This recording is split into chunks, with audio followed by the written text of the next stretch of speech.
All right. Let's try this again. 2nd and 10. Cousins over the middle. Pass is caught. First down. Atlanta. David Sills with the catch right there. First down, Falcons. And so there you go. All right. We had to get everything all restarted here. And now we're good to go. We are good to go.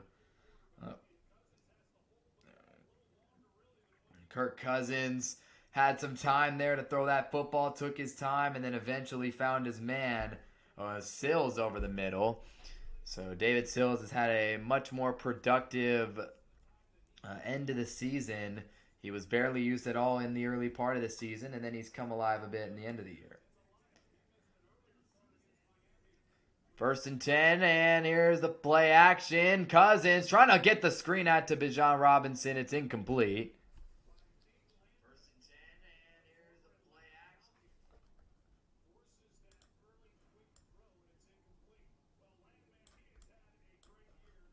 So now you can somewhat see the position arrow. All right, there's the pressure from Landman over the middle, and he gets to Kirk Cousins, and Landman just takes him into the ground.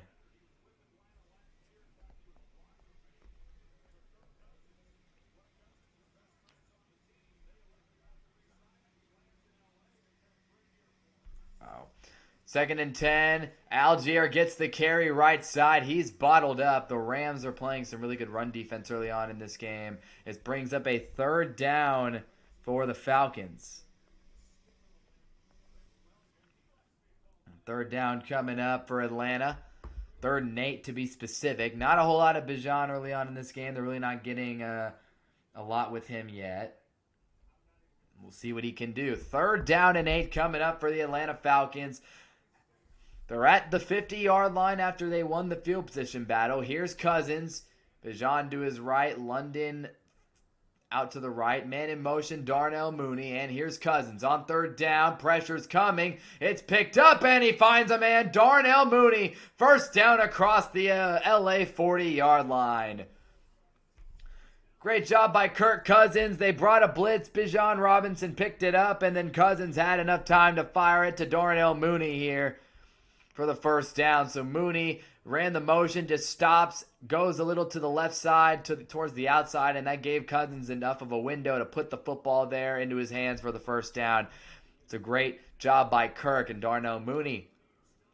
Big first down. Cousins play action, looking left, deep strike, out of bounds. Mooney was the intended target. It was 1-on-1 there. Number 1, Emmanuel Forbes versus number 1, Darnell Mooney. And there was pretty good coverage from Emmanuel Forbes there. So the Rams, last time we saw them play, heartbreaking loss to the Seattle Seahawks on that crazy Thursday night football game where they blew that lead. Obviously a sour taste in their mouth at the moment. See if anything changes. 2nd down and 10. Bijan is in the backfield. And he gets the carry. Bijan Robinson makes a cut. And Bijan Robinson across the 30-yard line.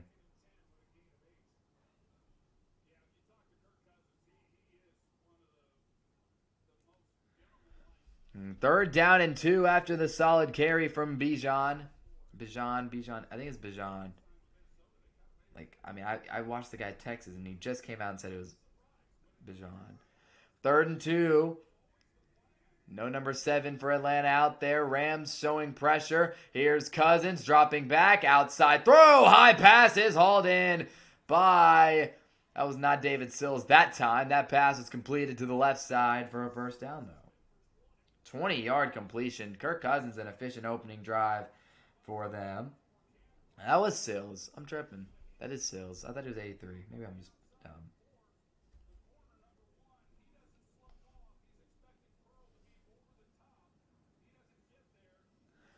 First down and goal.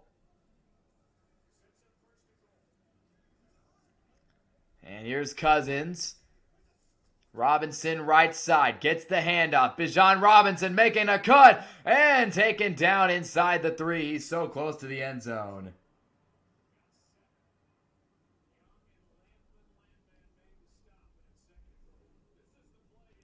So Bijan off to a strong start today. Getting some good yardage on this drive. And again, they run it to the right side. Blocking was decent. Bijan made a cut, and he just got taken down. This is a great cut right there that he made in the hole. But he got driven down by a couple linebackers. Power formation. 2nd and goal. London in motion. They have a fullback in the game. It's a toss. It's Bijan making a cut, and the Rams stuff him up. You've got to be kidding me. I need 8 points out of this dude, and if he scores a touchdown, it's over. Like, I win. But the Rams' run defense here on the goal line looking good.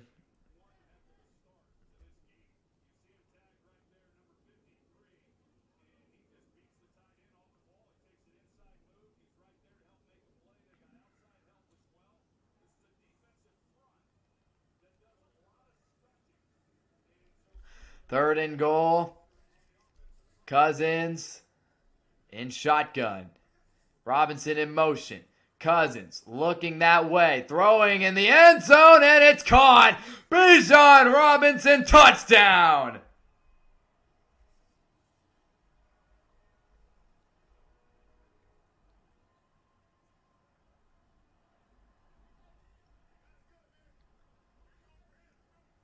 Bijan Robinson scores the touchdown, and the Falcons take a 6-0 lead, a 65-play drive, and Bijan Robinson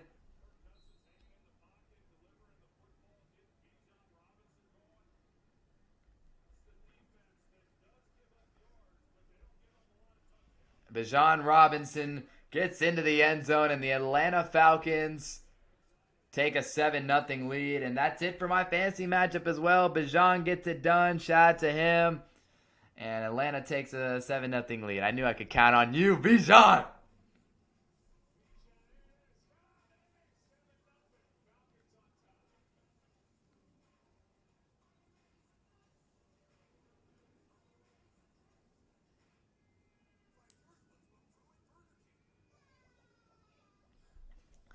So if y'all listening, be sure to click the subscribe button. There it is. Bijan Robinson touchdown. Atlanta up 7-0 in this game.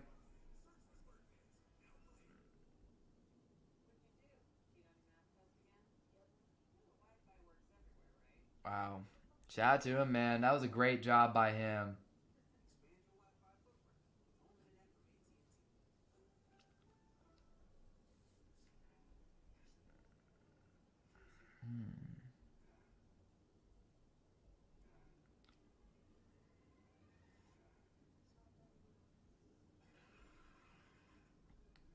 So there you go.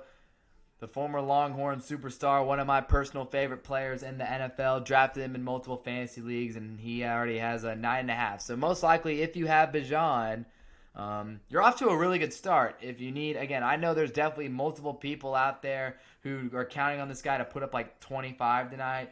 And I mean, he already has a touchdown in the first quarter, and he already has almost double digits. He's just incredible.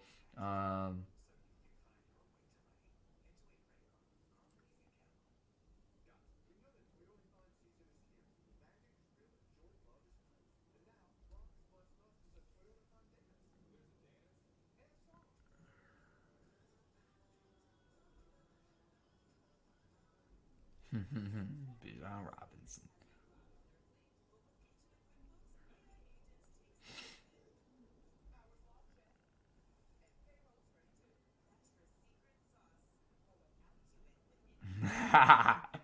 Someone.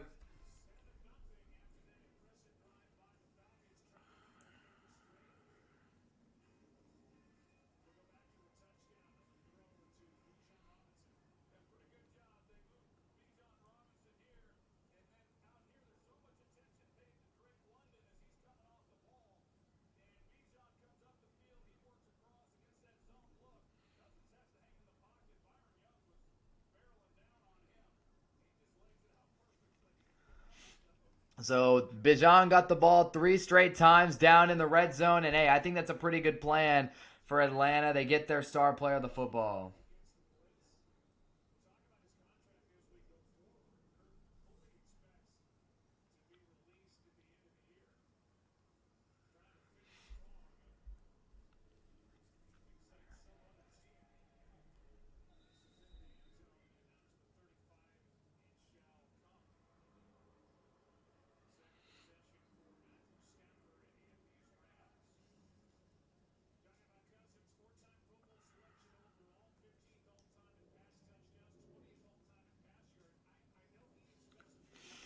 So the Kirk Cousins, I mean, he has a complicated legacy in NFL circles. I mean, he's a good quarterback. He's been a very good quarterback for a lot of his career.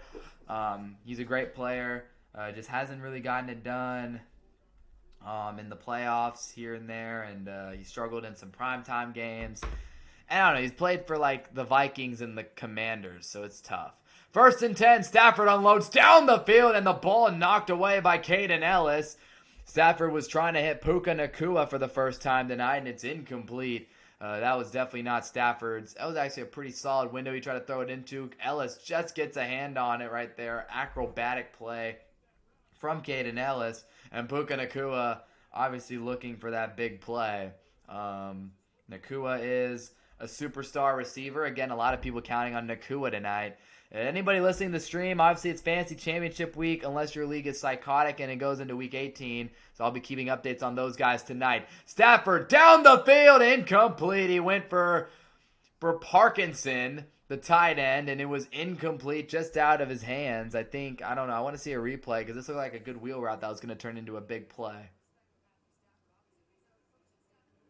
Definitely a close call there to being a big play, but it was just not able to get completed. So it brings up a 3rd and 10.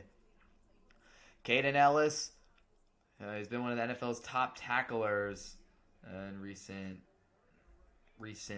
years. 3rd and 10, Stafford, pressure coming, sidesteps to the left, stops, throws, off a dime, makes the completion, over to, I believe that's Xavier Smith, and he keeps the drive alive. Again, Stafford, not the mobile guy, not going to be one who gets up and scrambles for 20 yards at a time, but he is a veteran quarterback who has just enough to evade some pressure. Falcons sent heat.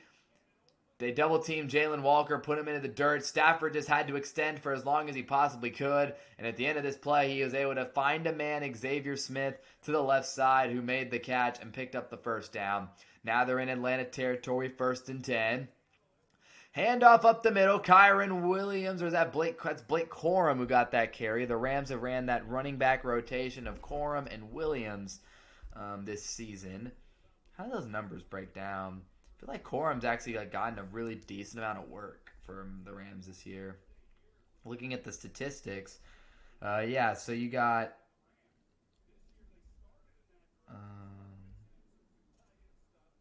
is this app glitched?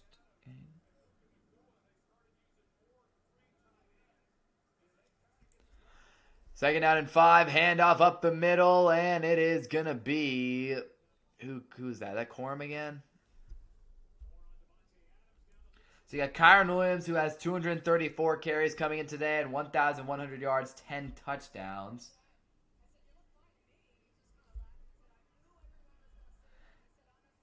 And then you got Blake Corum, who has 126 carries, 669 yards, 6 touchdowns. So Corum's gotten his work. Again, 6 touchdowns, not bad for the young Michigan running back. Obviously, the Rams have been without Davante Adams the past couple weeks because of I think it's a calf or hamstring. I think it's hamstring. 3rd and 1, Stafford, left side, pass complete to Nacua on the slant. First down, LA, one of the most sure-handed receivers in the NFL.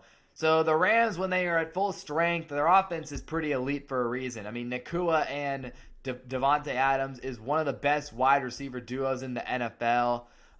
Really tough to think of one that's better. You got Pickens and Lamb, Higgins and Chase. But Nacua and Adams is an elite duo. And then you combine that with a strong ground game of Blake Corum and Kyron Williams. I mean, that's a great offense. Stafford obviously slinging the rock the way that he slings it. 1st and 10 from the 28. Stafford hands it off right side. Corum again up the middle. Gets a couple yards being brought down. So Kyron Williams fantasy managers are probably not the happiest right now. Seeing a lot of Blake Corum early on in this game. As of right now, it's 3 carries for Corum, 1 carry for Kyron. Or is it 4 now? I think it's 3. So not a whole lot of Kyron Williams action in this game right now, which obviously has got to be a little bit frustrating for them.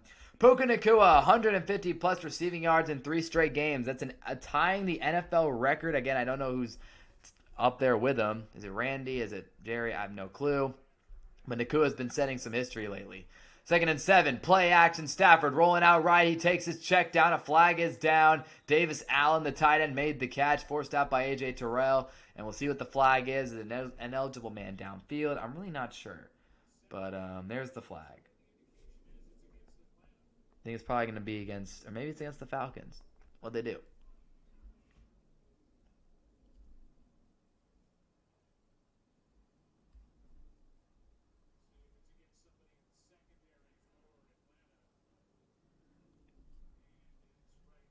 Face mask on Nakua there.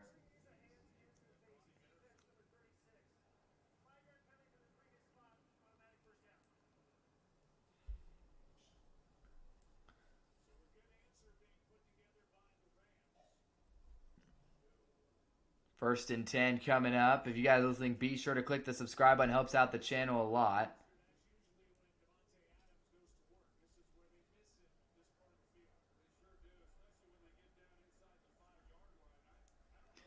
First and 10. And Stafford play action. Screen out to, I believe that's Parkinson. And he's going to be stuffed up there with a few yards on that reception. So we're seeing multiple tight ends used by the LA Rams early on in this game. Or is this that Ferguson guy? I think that was Colby Parkinson there. Yeah. Second down and 5. There's Devontae Adams. He is one of the best red zone targets in the entire NFL. His goal line work is second to none in the modern day NFL. So not having him right now hurts the Rams offense a lot. Second and 5. Stafford bootleg to the left. Looking end zone. Firing underneath, incomplete. Looking for Mumpfield, and it was well covered by the Falcons. Third and 5. A lot of talk about the Atlanta Falcons and what they're going to do next. What is next for this team?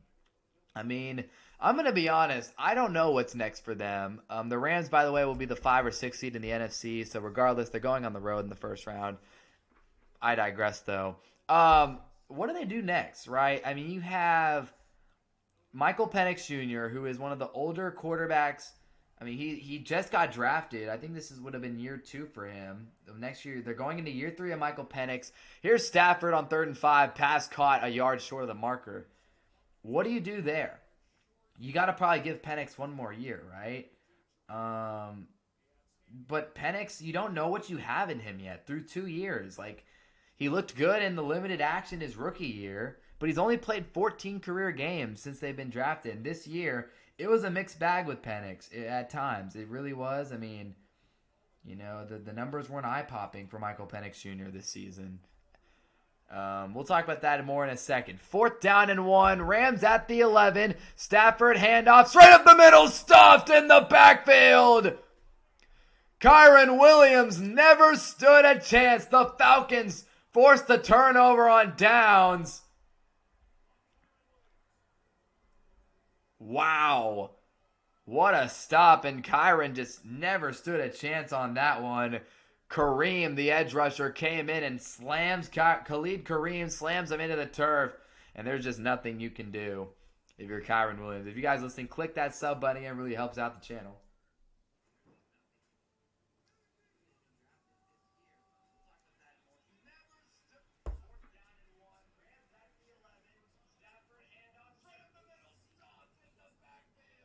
Yeah, I mean, it's like, what do you do about Michael Penix Jr., right? Because you're 3 years, this will be year 3. Do you have any clue what, he didn't have a game. These are Michael Penix's stat lines this season. Opened up the year with a 27 for 42, 1 touchdown, 0 pick game, 298 yards. He was slinging the ball around. They lost that game to the Bucs. Then they beat the Vikings. Penix had 135 yards, no touchdowns. Then they had a 30-0 loss to the Panthers where Penix had 170 yards, 2 interceptions, no touchdowns. So a really rough first few games of the season, that was a couple games. Then a 34-27 win over Washington. Penix had a much better game, 20 for 26, 2 touchdowns, 1 pick. He got better as the season went along. A really nice 3-touchdown performance against the who's NWE? New England Patriots. Okay, so I mean, you got to roll with Penix into next season, but the thing is, you can't afford to lose these years with Michael Penix Jr. because Penix is old. He's dealt, and the questions are now, you got to start really thinking, next season's got to be a big year for him. I mean, he's 25 years old, which, considering he just got drafted, a lot of these young cats like um, Bryce Young, right? I mean, he's 24 and he's been in the league multiple years, like Penix has. Who else was in that draft class? The 2024 NFL draft. Oh, let me change the thing here. It's the Falcons ball now.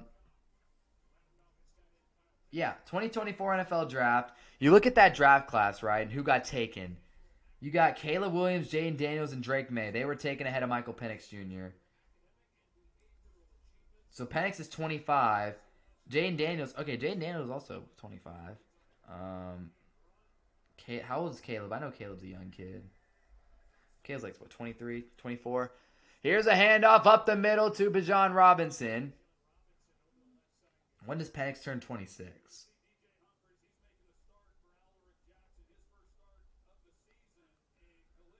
So Penix will be 26 years old before the next NFL season starts. He turns 26 in May. Meanwhile, Caleb Williams just turned 24 years old. So the age thing there, you can't afford to waste these years with Penix and the injuries, man.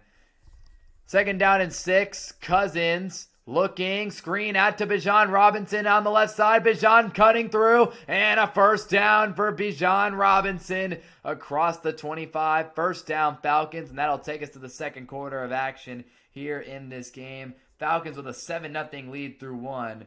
They upset the Buffalo Bills a few weeks back. I remember that game. They're a team that can pull off a big upset. They're talented enough. It's just whether they play well. A very inconsistent football team. But there's a lot of questions surrounding that program right now. Or that program. I've been playing too much college football. I'm talking about college football too much. That franchise, right? I mean, you got Penix. He's old. He's dealt with so many season-ending injuries. I mean, back in college, we know how many injuries Penix had. He's always been a pretty injury-prone guy. So you got a much older quarterback compared to his draft class peers who has lingering injury issues. I mean, it really is. Like, next season, I don't know. Michael Penix is definitely I think Michael Penix is probably on the hot seat next year. Raheem Morris, I don't know. Is he safe? Is he getting fired? What are the Falcons going to do? They traded that first-round pick as well. Do they have a first? I think the Rams have their first-round pick for this upcoming draft. So it's just they're in an unfortunate situation right now.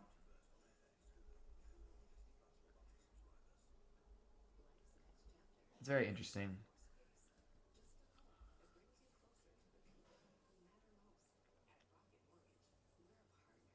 Yeah, I mean, Penix is just, I don't know. He's just, yeah, they got Cousins in this big contract.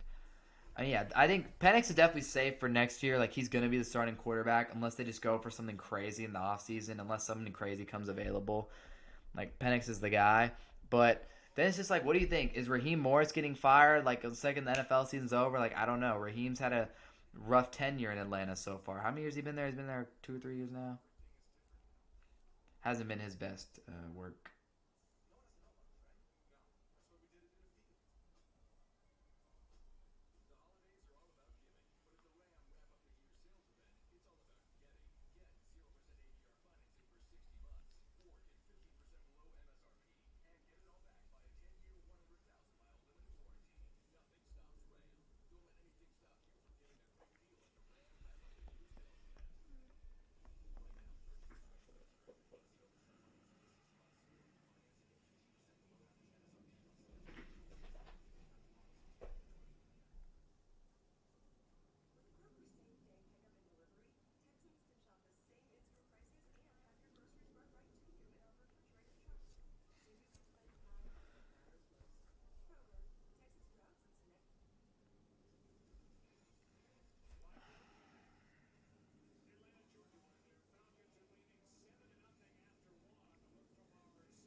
Here we go. Algier getting the carry, and he gets a few yards there.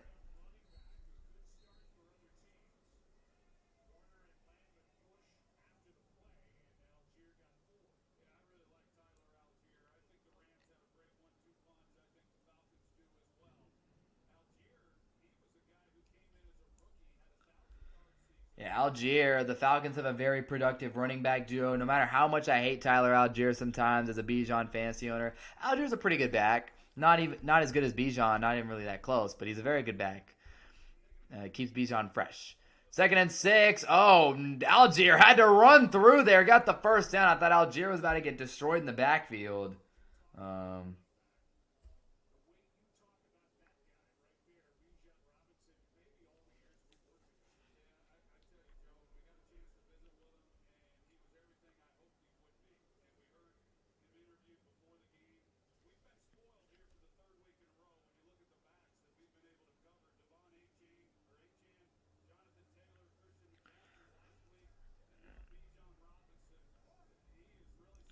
First and 10. Algier still in the game. Falcons have it at the 35. They toss it to Tyler Algier. He's forced to cut back inside and get a few yards there.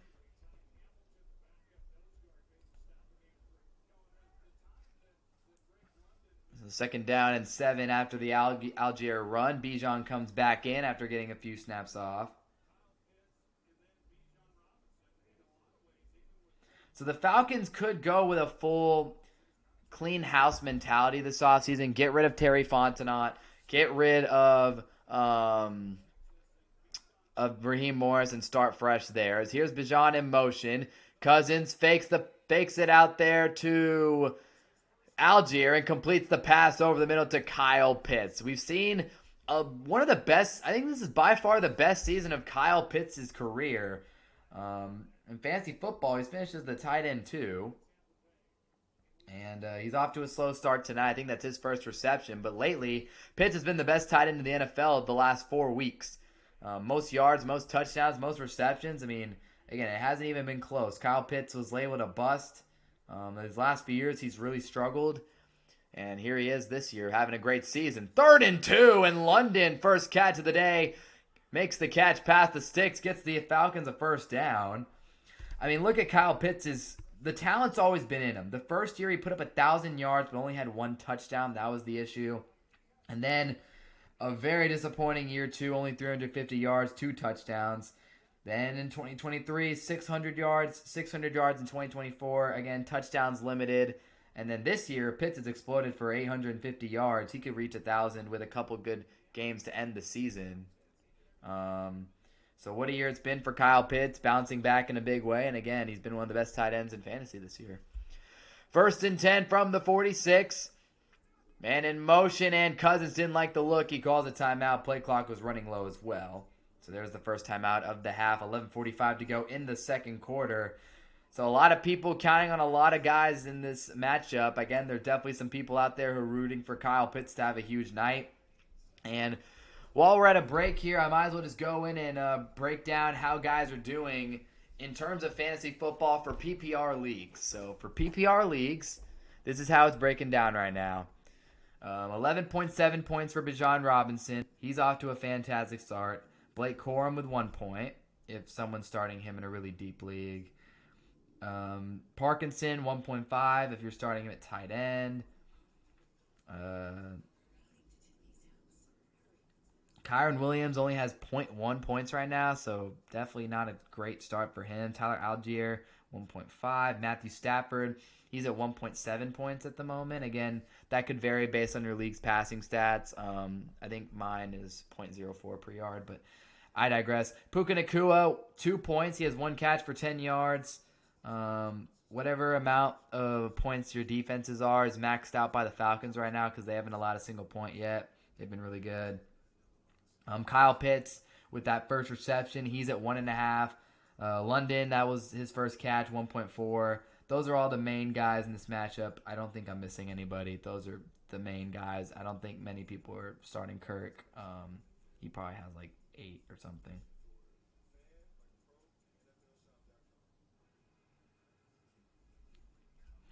Anyways, so there you go. I mean, that's just how it breaks down. Again, this is going to change. Again, Puka Nacua, he's pretty much, it's inevitable that Puka's going to heat up and get stuff going. That's just a given. And again, Bijan's probably going to score some more points. Again, barring injury for any of these guys. These offenses are too talented to not eventually get going, right? So right now, though, Atlanta putting together another good drive today. Kirk Cousins and this offense have been outplaying the offense led by they're outplaying Matthew Stafford right now, which is crazy to think about. Oh, cool. They're showing, yeah, there's the college football playoffs. On New Year's Eve, it will be a fun one. Again, this is a lot of good college football playoff action coming. I'm really excited. This is, again, one of my favorite times of the year, college football playoff action. Mercedes-Benz will be hosting the Peach Bowl. So, obviously, on Wednesday, New Year's Eve, it'll be Ohio State and Miami in the Cotton Bowl in Dallas. First down and 10. Kirk Cousins handoff. Bijan Robinson with a cut, and he's going to get about 4 or 5 there. And then on January 1st, to open up 2026, Oregon, Texas Tech at 11 a.m., Alabama, Indiana in the Rose Bowl, and then Ole Miss and Georgia in the Sugar Bowl. The Orange Bowl will be the Tech-Oregon game. That'll be a morning. And then the Peach Bowl, which is the game in Mercedes-Benz, that'll be the one of the semifinal matchups. Second down and 7 from the 50. Cousins in shotgun. Killing the play at the line, changing something up. Bijan is straight back. We'll see if he gets it. And they're going to give it to him left side. What a cut by Bijan Robinson. Oh my goodness. How did he manage to get yards out of that? It looked like he was stuffed up in the backfield.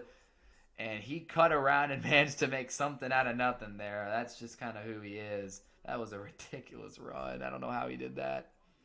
Third down and 4. So he goes to the left, and his left guard just kind of gets shoved.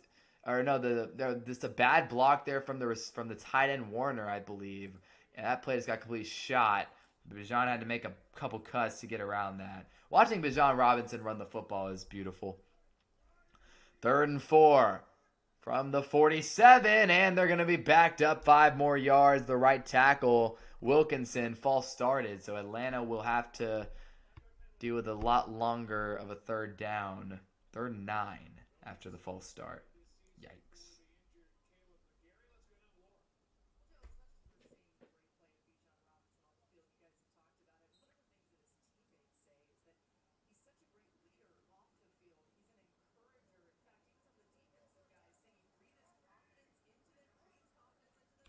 Third and 9. They have Bijan in the backfield. And Cousins takes the snap. They run a stunt. Cousins goes downfield and throws it out of bounds. Don't really know where that football was going. Kyle Pitts, I guess, may have been the intended target on that one. I really don't know. 4th down and 9. And that is going to be another punt in this one. So, yeah, I don't know what happened there. Kirk just kind of threw that ball out of bounds pretty much the second it was snapped. Not really the best 4th down play. That false start is just a killer, So Bradley Pinion to punt it away.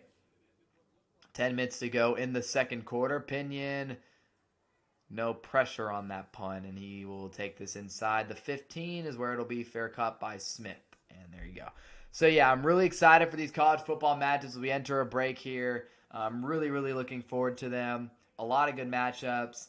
Alabama, Indiana, you never know. I mean, at the end of the day, Indiana's undefeated, but you know how good Alabama can be. I think Indiana does win that one, though. Tech, Oregon's probably the most interesting matchup. We've seen Oregon. They lost to Indiana, but they had a really good season. They looked good in their game against James Madison, but, who cares? It's James Madison, right? You can't really gauge too much out of that game. But you know how good the talented Oregon is. They're looking to reach the Final Four for the first time under Dan Lanning. They're going against the Tech defense that, look, Tech is an interesting one for me. I don't know how good they are. I think that they're really good, but their competition was weak this year. They beat BYU twice really badly, so you know that there's something there. Tech is definitely a good team, but are they good enough to beat Oregon? Is their offense good enough is really the main question when it comes to those things. You know what I mean? It's the main thing when it comes to that is how good will their offense be? Are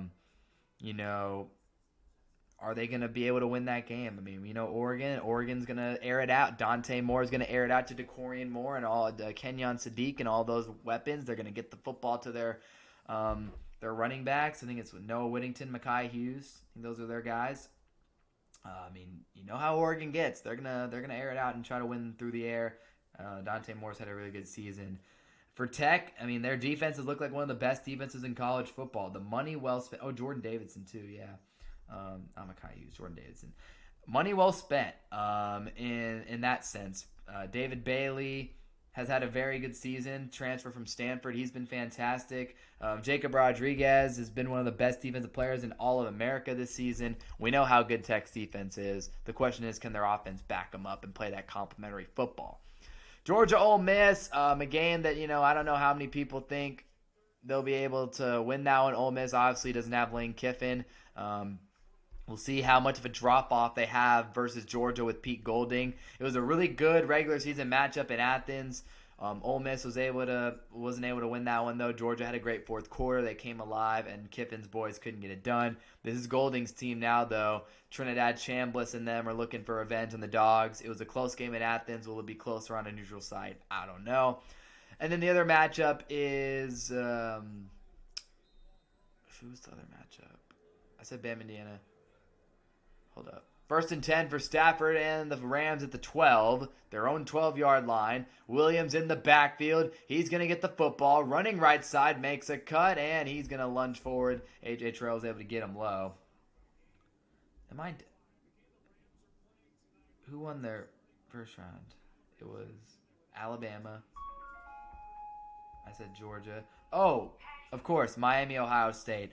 I think Ohio State's going to get that one. Miami's offense looked just awful against the Aggies in that first round. They were on the road. Kyle Field's a tough place to play, but we know Carson Beck isn't the best. Ohio State has one of the best defenses in America, and their offense loaded with playmakers. 2nd and 5, up the middle, Kyron Williams able to get a couple there. He pushed for it. 3rd down coming up. It'll be interesting, right? Because Miami's defense can keep them in that football game. Ruben Bain has looked dominant and disruptive. Mesidor, their other pass rusher, also very, very elite. And their run game found a groove. Miami's offensive line is really big and physical. Francis Mauigoa is one of the best offensive tackles in America. So they have a physical run game. They're going to try to lean on Mark Fletcher, I bet, and try to keep the ball out of Beck's hands as much as possible until they try to get it to Malachi Toney, the best true freshman in America. 3rd and 3, Stafford's picked off. Jesse Bates, does he have a lane in front of him? Pick 6, Falcons! Jesse Bates, with the interception, took it all the way to the end zone. And the Falcons, 14-0 lead after the PAT. Wow. That is a costly turnover from Matt Stafford, a guy who has not thrown many interceptions this season.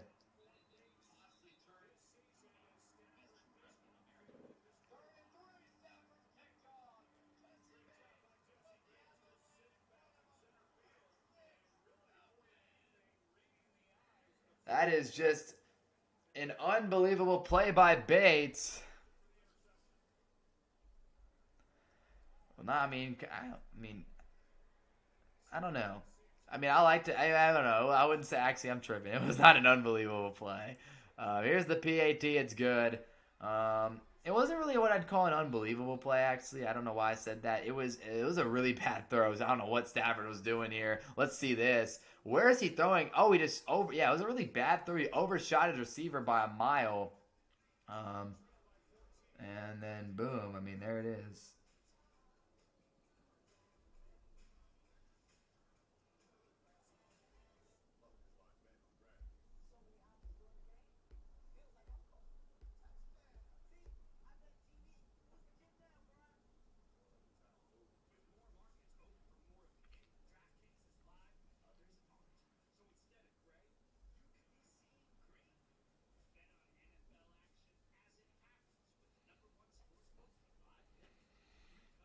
Yeah, that's just a big-time play right there. So it's going to be 14-0. Rams offense has got to get going.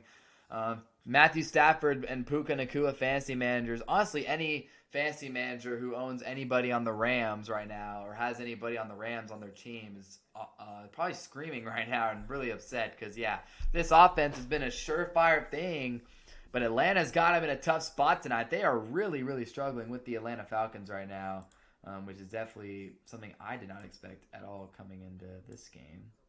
Didn't think they would have any trouble with the Falcons, but that's what's crazy about the NFL. You never know.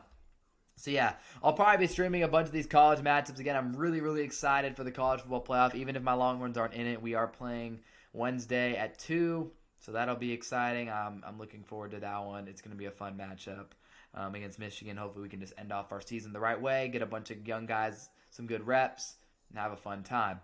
But yeah, for the big matchups, I think Georgia beats Ole Miss. I mean, look, Kiffin, Ole Miss fans can say what they want. Kiffin's offense is Kiffin's offense. Those play calls, those designs, a lot of that's Lane Kiffin, right? It just, he brings an extra just level of high-level coaching. And it's just, again, we'll see what Golding can do, but Ole Miss's defense did not look good against Georgia. And it's honestly not even as much to do with Ole Miss. It's more to do with how good Georgia's been playing football. They have had a lot of time off. Maybe they've cooled off. But the Georgia Bulldogs looked like one of the best football teams in America to end the season. They look like the best team in America at the end of the regular season. Just clicking on all cylinders. Special teams, blocking punts against Bama, making plays. Defensively, early on in the season, like when they were playing Ole Miss in Athens, they were getting picked apart. Secondary looked like crap. Pass rush wasn't getting through. And now all of a sudden, Georgia's pass rush is active. They're getting turnovers. They're really physical. They had Alabama and Ty Simpson in just absolute hell in the stadium that this Monday Night Football game is being played in right now in Mercedes-Benz. Here's Jordan Whittington take out the kickoff, gets it to about the 24-25. So there's that, right? There's that. And then offensively, they've been elite on offense all year long. Gunnar Stockton has been fantastic. Their offensive line's always mean and brutal. Nate Frazier and all their young running backs, they got a million of them. McCray is big and physical. Bowens is big and physical. Frazier's got the speed and burst and the home run threat. And then, of course, bringing in Zachariah Branch has done wonders for that offense. Branch has been elite this year. Then you got, of course, guys, the tight end room. Lawson Lucky and Oscar Delp are great. Aside from Branch, you also got Noah Thomas.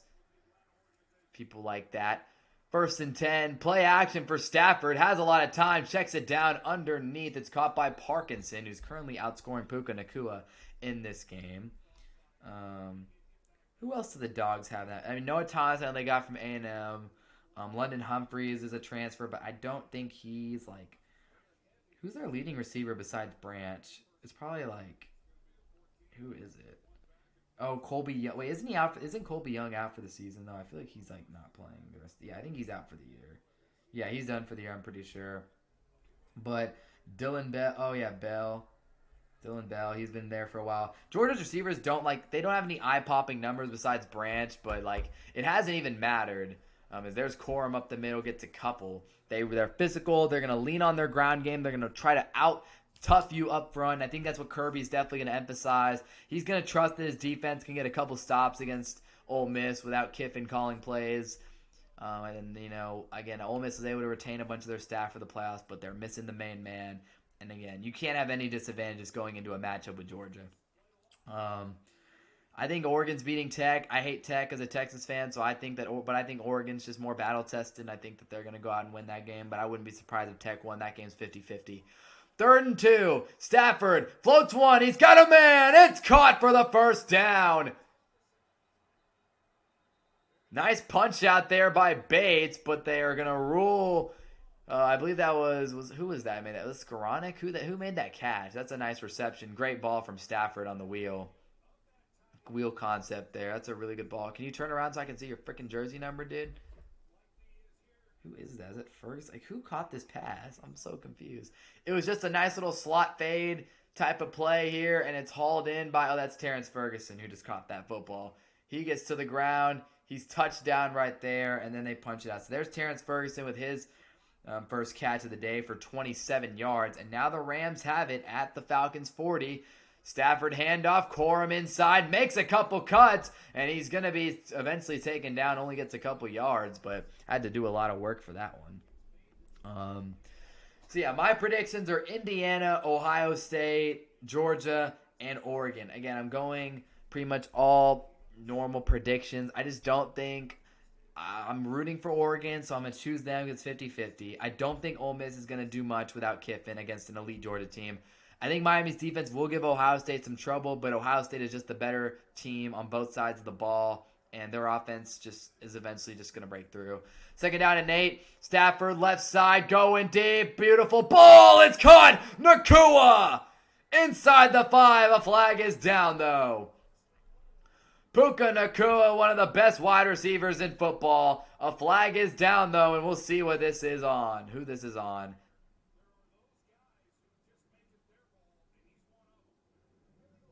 Oh, that's a killing blow to the McVay offense there.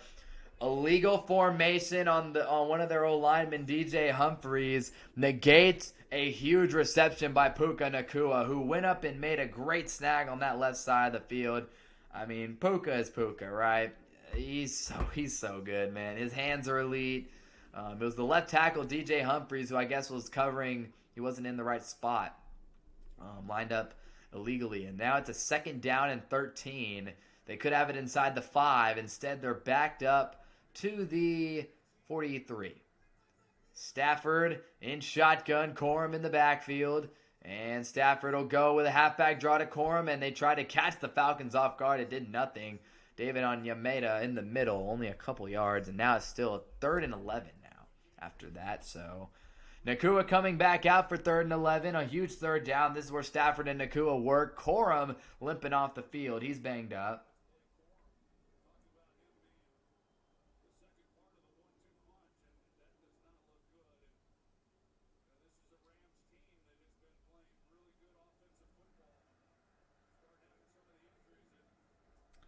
Third down and 11. Falcons showing blitz is what Raheem Morris can do. He can confuse a quarterback, but Stafford's a veteran. They're sending pressure. Screen pass out to Nakua, incomplete. So they sent the pressure. Stafford and the Rams go with the Nakua screen. It was executed poorly, and the Stafford stinker continues. Now let's see what happened to Corum here. Looks like James Pierce twists that ankle a little bit in the process of making that tackle. So Corum is definitely banged up right now. He's in the sideline in some serious pain at the moment. Hopefully he is all right. And unfortunately for the Rams, they had the ball inside the 5. The penalty negated, and Ethan Evans is on to punt once again. And this punt is going to be very good. Jordan Whittington catches this one at the 1-yard line. And the Rams they won the field position battle here. The Falcons are going to have a really, really long drive ahead of them if they want to get in the end zone. But it's 14-0 Atlanta. They've dominated early on defensively and offensively. Bijan Robinson has a touchdown. Jesse Bates has a pick 6. Matthew Stafford and the Rams are clueless. If you guys are listening, be sure to click the subscribe button. Again, I've been talking about the college football playoffs. I'm going to be streaming a lot of those games coming up in the next couple days, so don't want to miss those. If you enjoy listening to me and my content, really would appreciate you subscribing so you don't miss. And if you're a college football or football fan like me, you know, sometimes we can't always watch the games. For me, at least, you know, we have YouTube TV, so I'm able to watch a lot of them. But sometimes there are games I can't watch. You know, there's games I'm not able to watch sometimes. Not, you know, when I'm on the road, I'm good to watch games, but sometimes games I can't watch them. So if you're ever in that situation, you can always tune in to the live streams and listen to what's going on. Yeah, there you go. So click the sub button if you enjoy. Anyways, so here's the situation right now with the playoff. Yeah, I think Ohio State, Georgia in the semifinal is really going to be the big. That's going to be like whoever wins that game, I think is going to win the national championship. Respectfully, Indiana's a very good team. Signetti is incredible. I want Indiana to win the national championship, right? Like, I'm rooting for them. I'm glad that Oklahoma and A&M got knocked out. My 2 biggest ops as a Texas fan. I'm happy they're out. Let's get Tech out of there. And then, to be honest, like, I don't want Georgia to win because I really don't like Georgia, right? I don't like Georgia. I don't want them to win. I don't mind. I know a lot of people hate Ohio State. I'm not one of them. They have beaten Texas in the last 2 years. I still just don't hate Ohio State as much as some people do. I really don't. Not the biggest Ohio State hater at the end of the day, you know what I mean? Indiana preferably gets the natty, right? Indiana. I don't want Oregon either. I want it to be Indiana, and then if it's not Indiana, if they lose, probably Ohio State, right? Or Miami, but I don't think Miami has the ability to get that done. It'd be cool to see Ole Miss win, but realistically, it's not happening. Um, yeah, I don't know. Like it really, I don't know. Indiana's a good team though. Again, they're undefeated, and at the end of the day, it's like it's incredible how well they've played this year, right? We'll see how far Signetti can take them. 4:11 to go in the second quarter. Cousins under center. They're gonna sneak it with him out of the end zone to get an extra yard or two of cushion. Again, they were snapping it from the one there, so that was obviously a very uphill battle for him.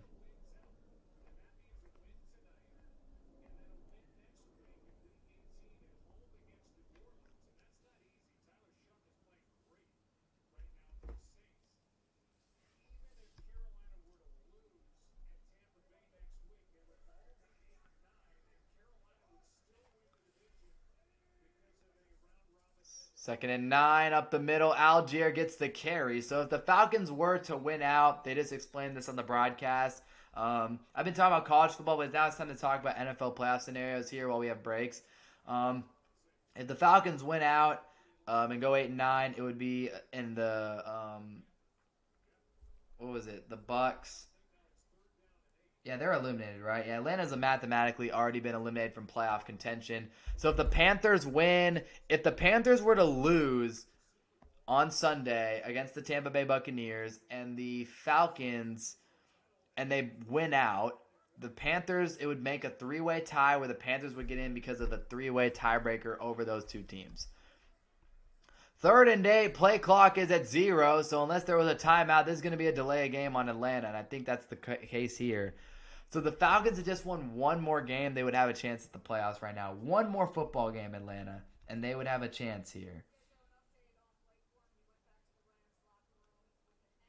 Corum has an ankle injury, like I said, so he's going to the locker room right now. Like 23-20 loss to the Bucks back in week 1's a killer. Um, they lost some 1 point loss to New England, like an overtime loss to the Colts, overtime loss to the Panthers. Like the Falcons are really so close to being a playoff team.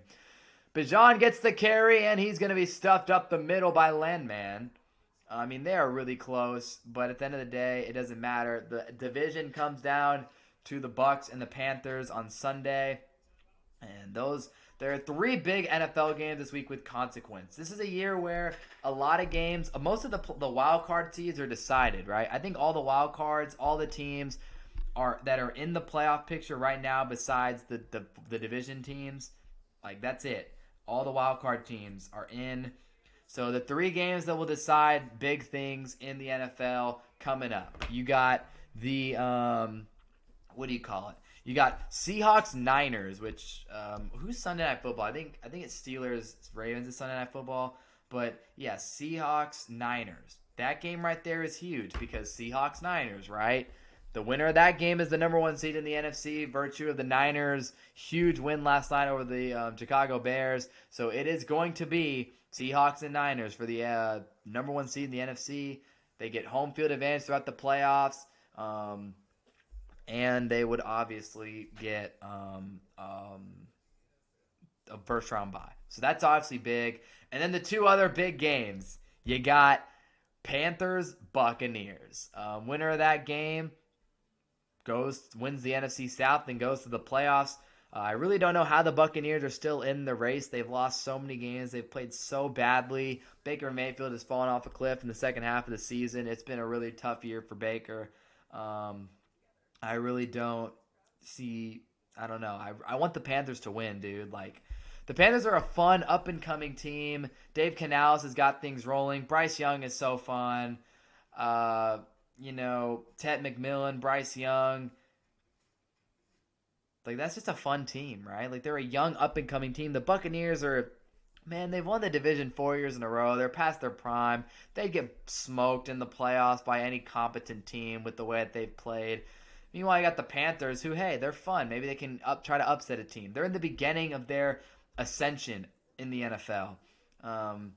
It's just, I don't know, dude. I'm not a big fan of the Bucks at the current moment. They're just not a fun football team. They suck. And I hope Carolina wins the division. They earned it, man. Panthers fans have been terrible. Like that team has been awful for like a decade now. They deserve something, man. They do. The loyal ones deserve it. And then Steelers Ravens. So that's another big one. Again, improbable fashion. The Ravens went into this week with virtually no chance. They were starting Snoop Huntley against the Green Bay Packers. I believe it was in Lambeau, but I'm not sure. Either way, they were on the road, or they were playing one of the top playoff team in the NFC with their backup quarterback. And Malik Willis played well, but they ended up going against the backup. Malik Willis played well, not like it really mattered. Derrick Henry had friggin' an incredible game, and then they need the Steelers to lose to the 3-12 Cleveland Browns, and they did. The Browns pulled off a shocking upset to win that game, and now it's a winner takes all. Classic Steelers-Ravens matchup. That's going to be a lot of fun. I really don't know who's going to win that. I'm assuming Lamar's going to come back, as here's Pinion to punt from his own end zone. He gets it off. The Rams are going to have good field position, and it's a return from the 35. Xavier Smith stumbling forward, gets to about the 47 before being brought down. There you go, right? So 3 big matchups in Week 18 that will decide the NFC South, the AFC North, and the number 1 seed in the NFC. Obviously, all those are huge games. I'm rooting probably for the Ravens to win. I hope that they can get it done. Again, Lamar Jackson's health is definitely a big concern. I don't know, is he playing? Is he not? I don't know. Assuming he would, right? So there's that. Hey, the Ravens get in. Derrick Henry's a scary man to face for the playoffs. 1st and 10, Stafford, play action, bombing it downfield, and intercepted. A flag is down, though. Xavier Watts picked it off, but the flag flew in. It's going to probably be pass interference on the Falcons. Watts, the rookie safety out of Notre Dame. Stafford unloaded that one, but we'll see what the flag is.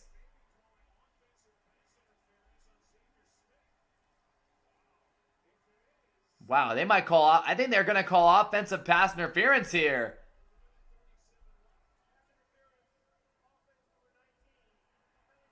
Wow, offensive PI called by Xavier Smith for a light push-off.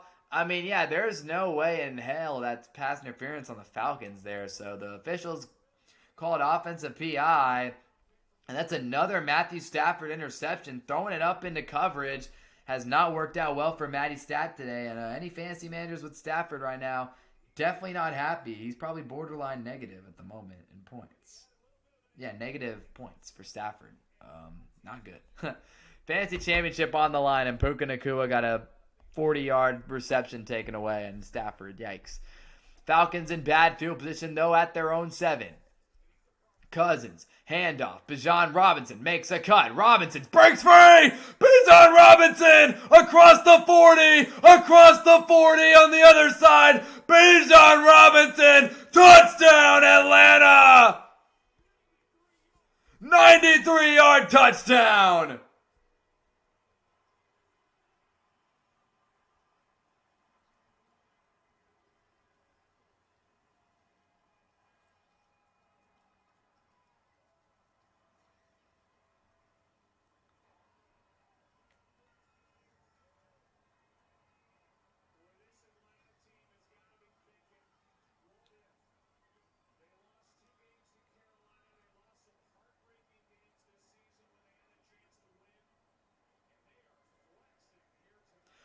Bijan for a 93-yard touchdown.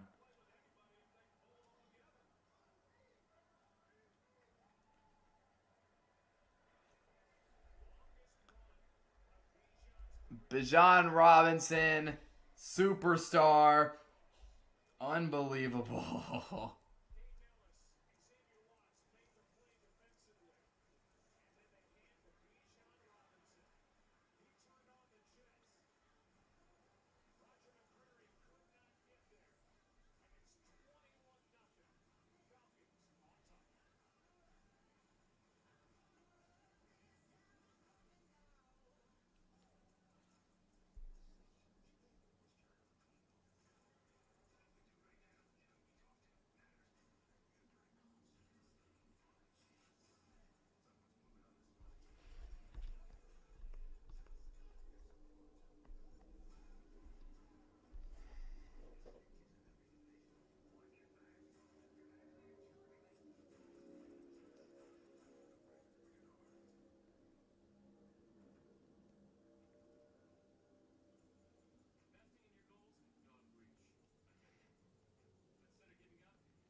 Bijan Robinson, unbelievable.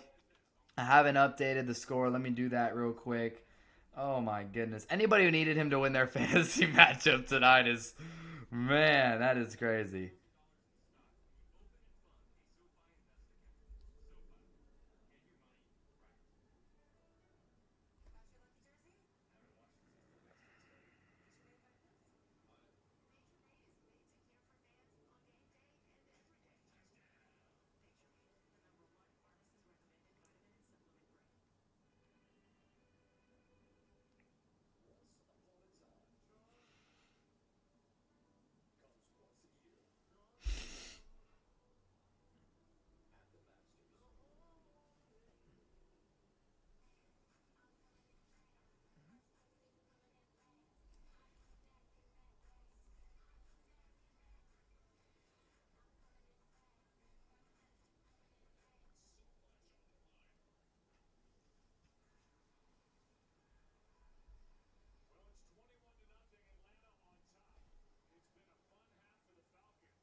So the Rams,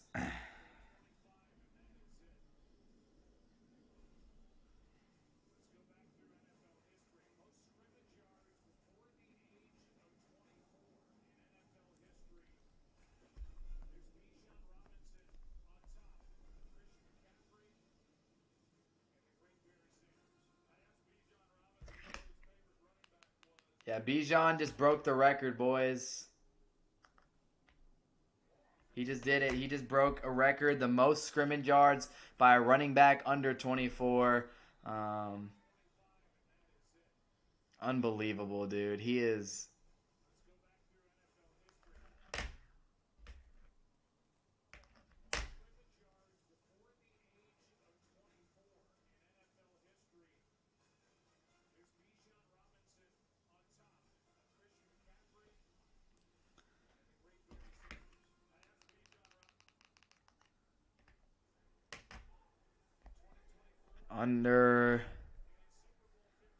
Under 50 seconds to go. Rams getting the second half kickoff. And here's Stafford launching it downfield and incomplete.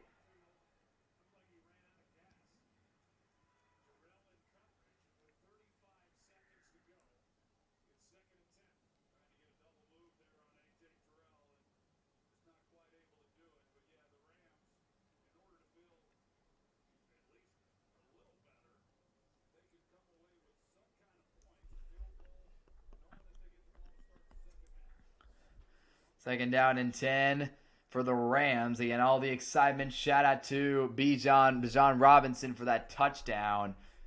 Timeout called here by the Falcons. They need to make sure they get their defense lined up. So coming into this game, the Rams, thought they were going to come in here, get a win, and secure probably the number 5 seed in the NFC. Now things get interesting.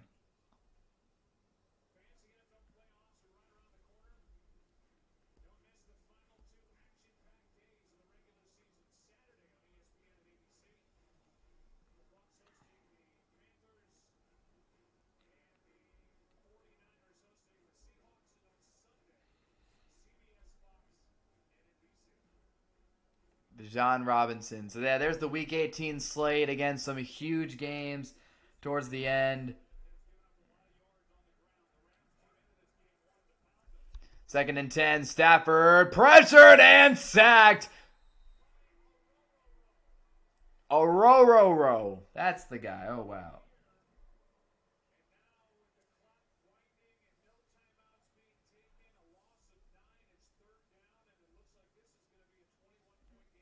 Wow, a 21-point game at the half is insane.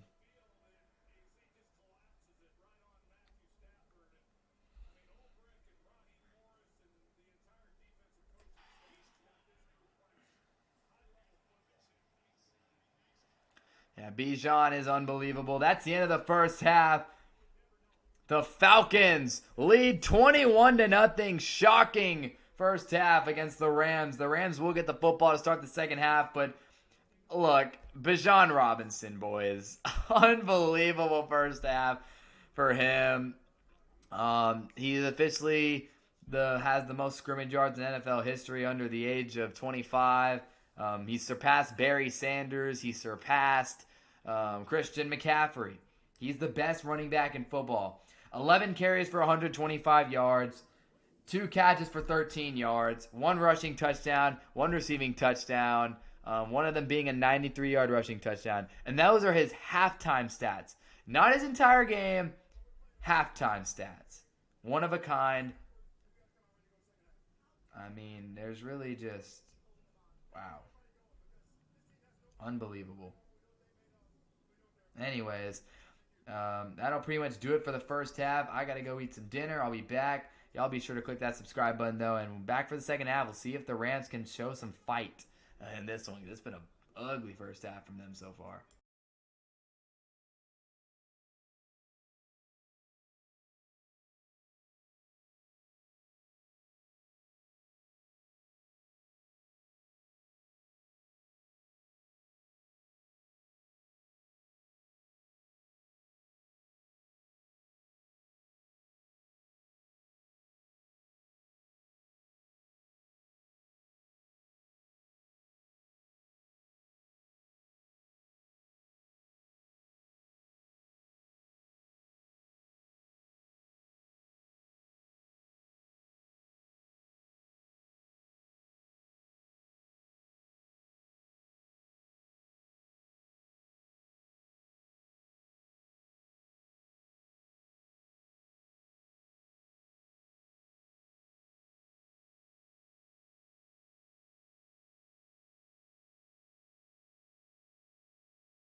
All right.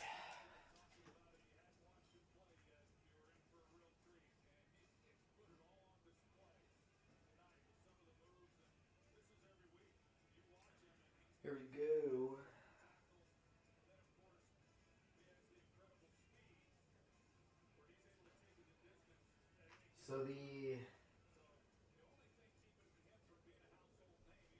So the Rams are finally on the board. They get their first points of the day out of the half. They get a nice little opening drive. They get down in the red zone. Field goal has to be kicked. And now Atlanta will return up the middle. Solid return to the 33, 32-yard line there by Orkonku. Puka Nacua finally got involved, made a catch on that last drive, and now here comes Bijan Robinson and the Atlanta Falcons offense. Robinson, I mean, he's pretty much done it all tonight for Atlanta. He's been the superstar that we all know he is, the best running back in football. Sorry, Jahmyr Gibbs, Glazers. I don't know what to tell you. Unbelievable. Bijan's a stud. He's already, again, the record he broke earlier, the scrimmage yards record under 25. He's got like 125 rushing and then like 20 receiving. It's been ridiculous. 1st and 10 from the 32. We'll see what Bijan can do in the second half. Cousins fakes. No, he hands it off to Bijan, and he stays on his feet. Bijan Robinson breaking into the open field across the 40.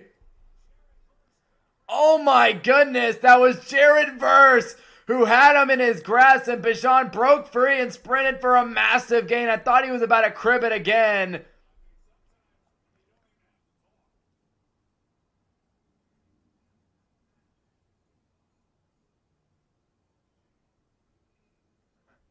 What a moment on the broadcast here.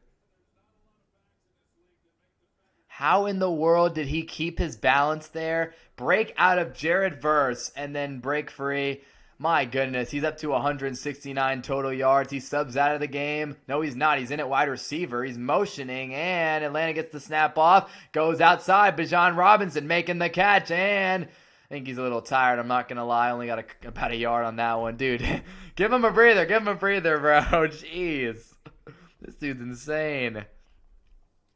Yeah, this dude is incredible. Oh, my gosh. He caught that little screen.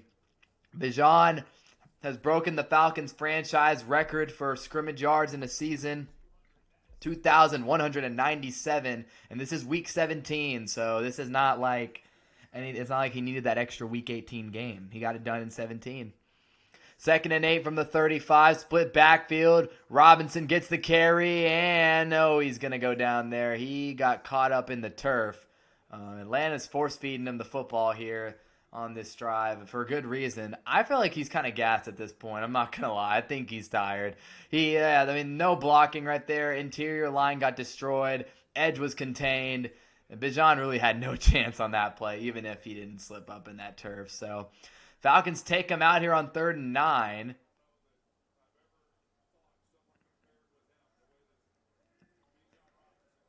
They're saying Bijan. 3rd and 9. Cousins dropping back. Stoppage is there. Flag is down. I'm assuming it's going to be a false start. If you guys are listening, be sure to click the subscribe button. I'm watching this dude, and I'm just like, holy cow, this dude is insane, bro. Gotta end up the highest paid running back in the league when it's all said and done, and one of the greatest running backs in the history of this league is what it's looking like at this point.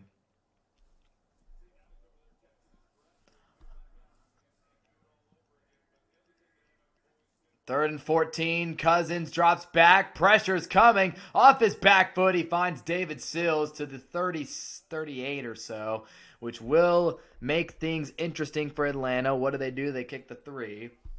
So Bijan wasn't able to, they took him out, they subbed him out for the rest of that drive. Again, he had a long run, made the catch, looked a little tired, looked a little, it didn't look great. So Atlanta is lining up for a long field goal here.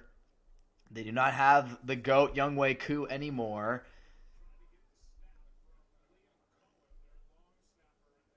Fourth and 10. Field goal. 56 yards for Zane Gonzalez, the longtime NFL kicker. Straight away, Gonzalez's kick is good. Drilled it from 56. Zane Gonzalez, he's been kicking in this league for a very, very long time, and there he is, gives the Falcons a 24-3 lead.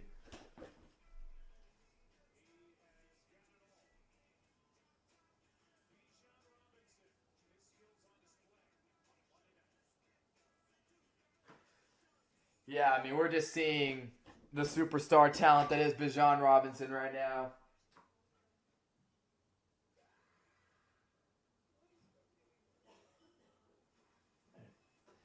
Thank you to whoever just subscribed to the channel. If you enjoyed listening to, again, be sure to click that subscribe button. Helps out the channel a lot, helps me grow. So every subscription is really appreciated by me. I love it, and I love doing what I do. And so just I appreciate anybody who subscribes. It helps me out a lot. Anyways, I touched on it. Like I said, I touched on it a little bit, right? I touched on the playoffs and how it's all going to work out. You got the Panthers and Bucks playing for the NFC South title. You got the Ravens and Steelers on Sunday Night Football playing for the AFC North title. And then you have Seahawks Niners for the 1 seed. All really important games. I don't know who I predict to win those football games. The Niners are incredible, though. It was brought up to me earlier today. I was thinking about this, and I was like, and I was talking to somebody about this, about the 49ers, right? Like, every single year, what they have been able to do with the amount of injuries that they've had is nothing short of remarkable, and how elite of a coach Kyle Shanahan is. I mean, the 49ers either are extremely unlucky or have the worst training staff in the NFL, because every single year they're beat up. This year they didn't have Brock Purdy for like 7 games. Mac Jones had to take over. Shanahan's system is about as QB friendly as it gets. So Mac Jones succeeded really well in the system. Christian McCaffrey, shockingly, he's been healthy all season. He's been there every game, and he's been fantastic. Brandon Ayuk has been out the whole season. Probably won't ever play another snap in a Niners uniform. George Kittle's missed time this year. Didn't play on Sunday. And on defense, you haven't had Fred Warner. He's probably out for the year. Maybe he can come back for playoffs. Nick Bosa is out for the year with a torn ACL. I mean, it's just unbelievable how Shanahan is able to squeeze the just everything out of his teams. And I don't like the 49ers as a Cowboys fan. I really don't want them to win a Super Bowl. But I want to see Kyle Shanahan win a Super Bowl because I like Kyle Shanahan.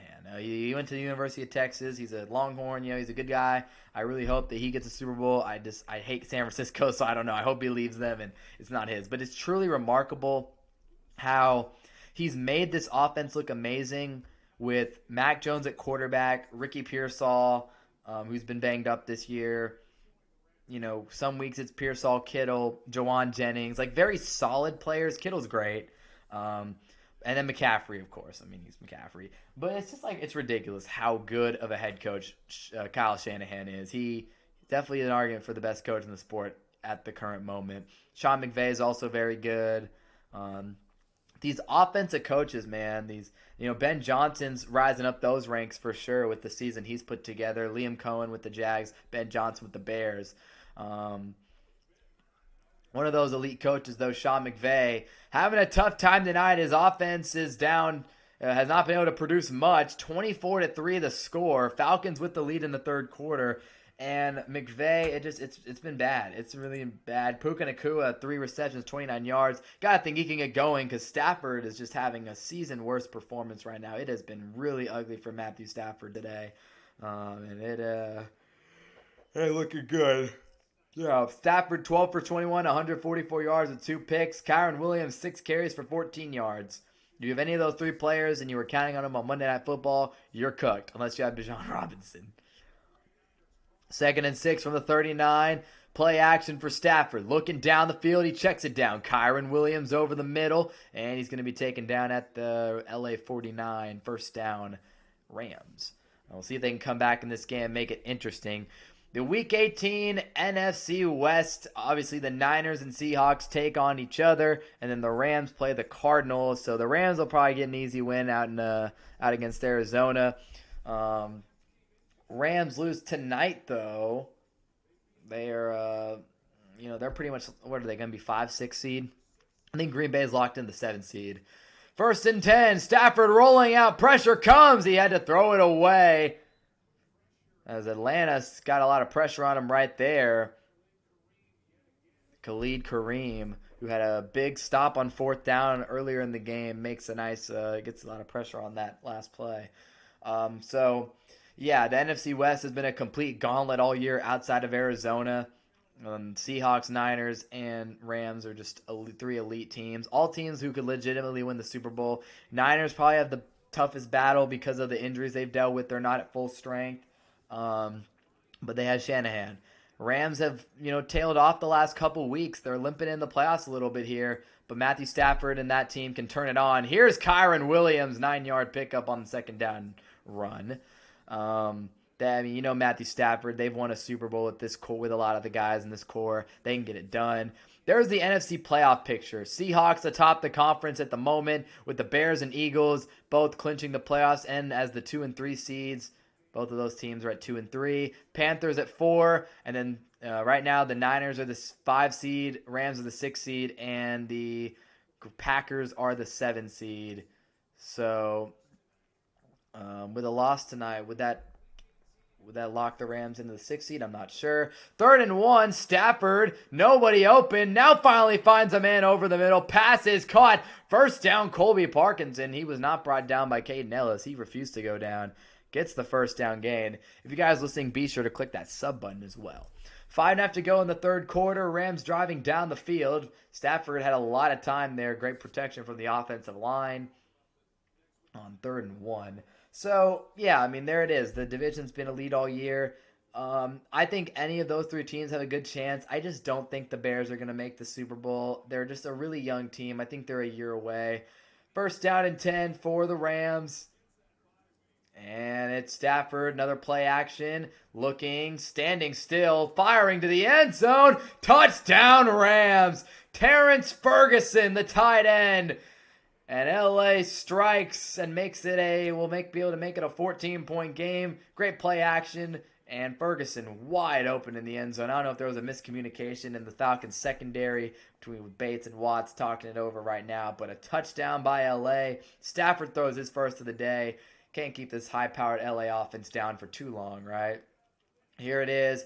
Ferguson just right there beats the whole defense with a little... He was running towards the middle, then goes out on a little corner-type route, and boom, that's a tutty. 6-play, 65-yard drive for LA. PAT from Mevis is good, and the Rams keeping it interesting on Monday Night Football. So there you go. Really nice job there by the LA Rams. Offense finally getting in that end zone. And Atlanta gets the football back. So there you go, right? Yeah, if you listen, click that sub button. There you go. The Rams do their thing. They get in the end zone. But yeah, I just don't see Chicago getting it done this year. I just don't see Chicago getting it done. I think that they're an interesting team. I think they have a lot of building blocks for the future. Ben Johnson's the guy, and they're going to have a good offense as long as he's there.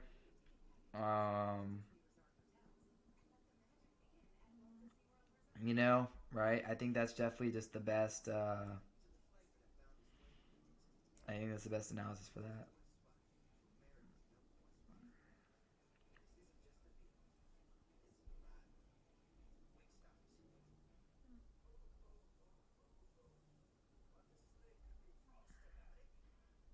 Visa 40 bomb. Jeez. Anyways, yeah, I don't see it. The Eagles, they've looked pretty fraudulent for a lot of the season. They have Super Bowl pedigree, though, but I just don't see Philly getting it done either. They've had a lot of trouble with their offense this season. Their offensive line is not nearly as good as it's been. Injuries, things like that.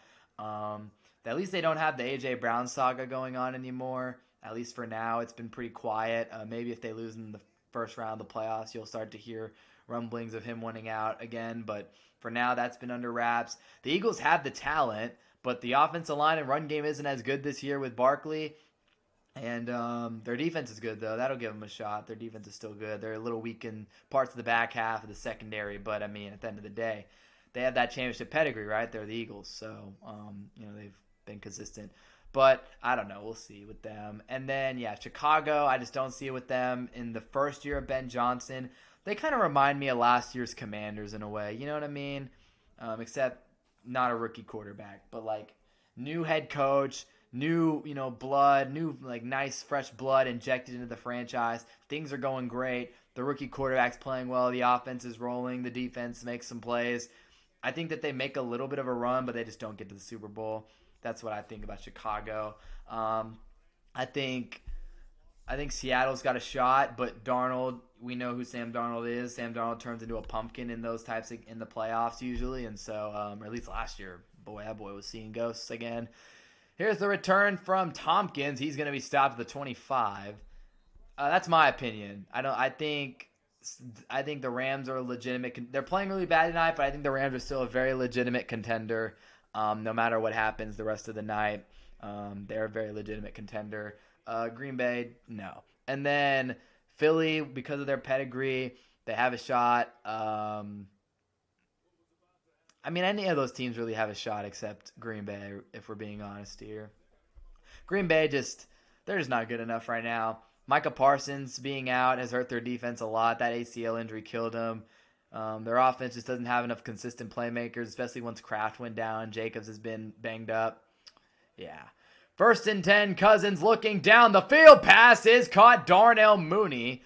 Anybody who also was counting on Drake London tonight's got to be a little upset as there's a flag down on that play, and I think this one's going to be on Atlanta.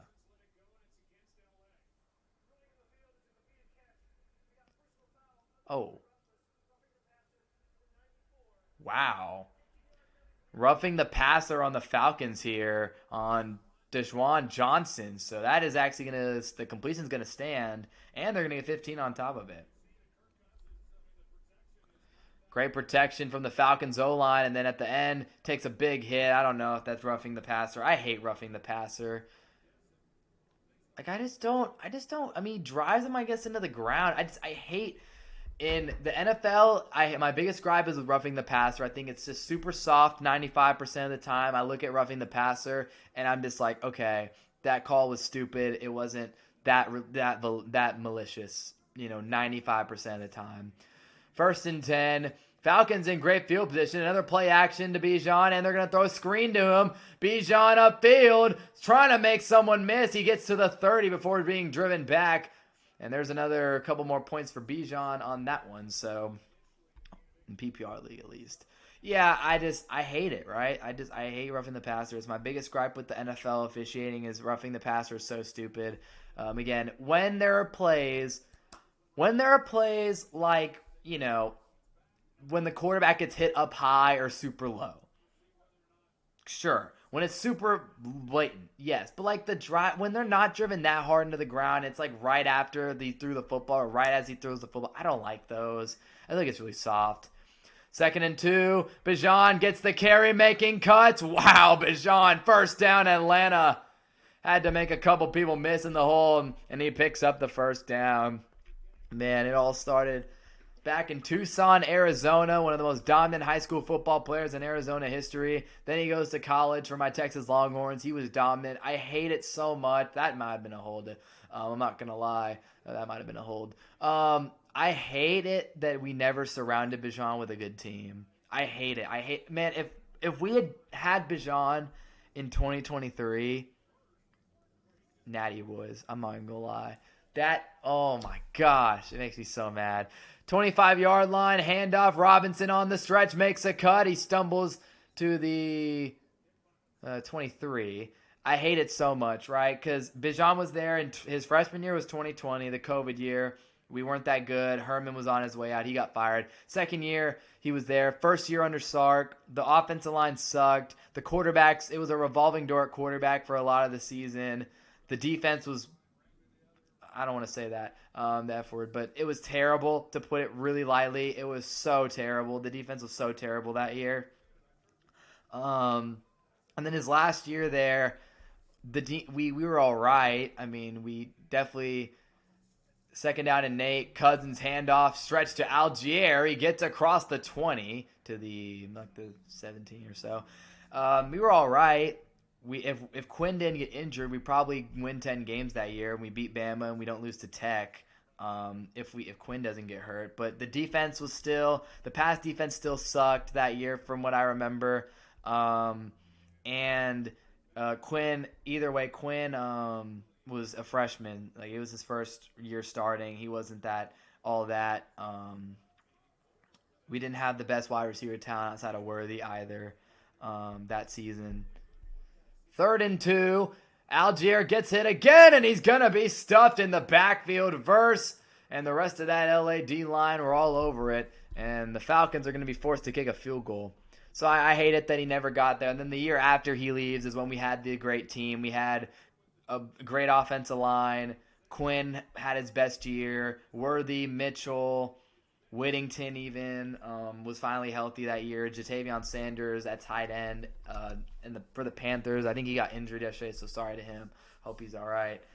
And Jonathan Brooks was really good that year up until he tore his ACL. But yeah, we had Bijan, man. Yeah, man, that team was going to be special. Or Bijan. I don't know. Now they're saying Bijan. I remember he said it was Bijan in the offseason. I don't know. 37-yard field goal for Zane Gonzalez to make it a 3-score game, and it's blocked. Jared Verse blocked it, and he's going to take it all the way. The Falcons special teams blows it, and the Rams are back in this game.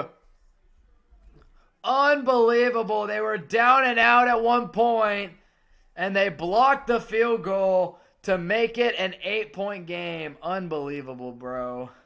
That's ridiculous.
So they get the blocked kick, and now here's Tompkins running right side, and he's taken down at the 25. We know the Falcons are big-time chokers. It's who they've always been.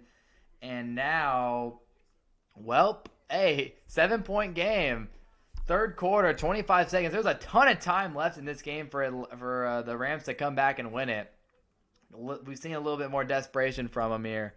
We'll see what happens, though. They got to keep giving Bijan the ball. I'm just going to say Bijan, bro. I've been saying it forever. They're going to keep giving Bijan the ball and see what he can do.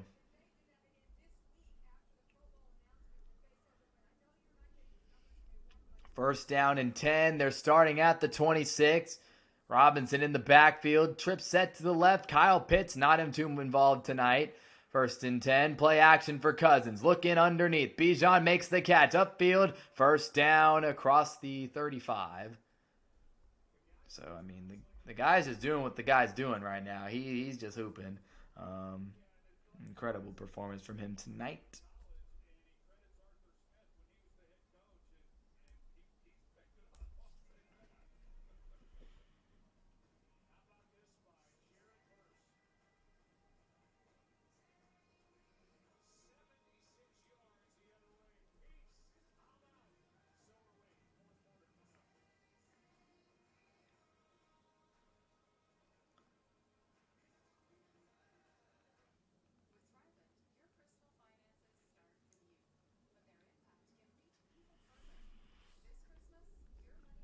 And yeah, so that's the end of the third quarter. Falcons were up big at one point in this game. They were up. How many points were these freaking guys up, bro? 24-10.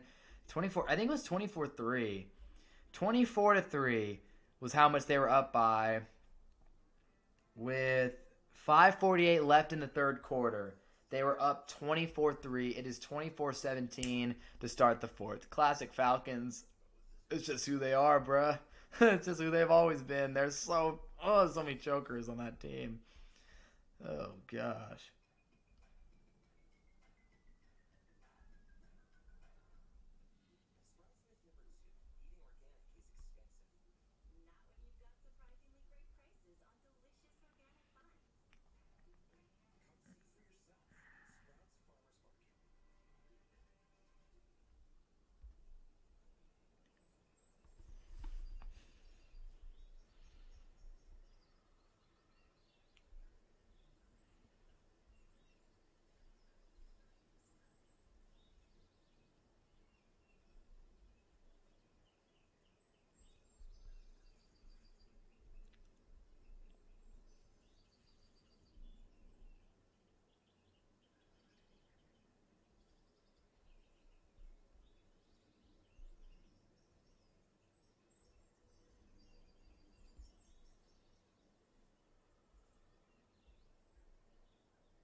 So, start of the fourth quarter, Monday Night Football. Big stakes for the Rams. They try to maintain their position as the number.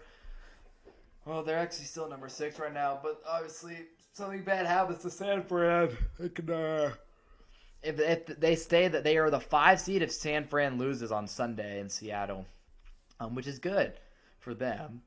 Because, San Fran, that's actually huge, right? Because wouldn't you rather play... that's a big thing right there. I'll talk about it in a second. Hold on. 1st and 10. Cousins drops back. It's a check down to Robinson out of the backfield, and he's only going to get a couple yards there. The PPR points are racking up, though. All these are short receptions. That's huge. Think about the difference between the 5 and the 6 seed in the NFC. If you're the 5 seed, you go on the road to Carolina or Tampa Bay. Carolina's a fun up-and-coming team, but compared to the Rams or Niners or Seahawks, dude, it's not even close, right? Then, if you're the 6th seed, you have the Eagles, I think, right now on the road. You got to go to the defending Super Bowl champions' house. I would much, much, much rather play Carolina. I'm not gonna lie. We know the Eagles, man. They played in a lot of big games these last couple years. If you guys are listening again, please click the subscribe button. Helps out the channel a lot. 2nd down and 7 coming up for Atlanta.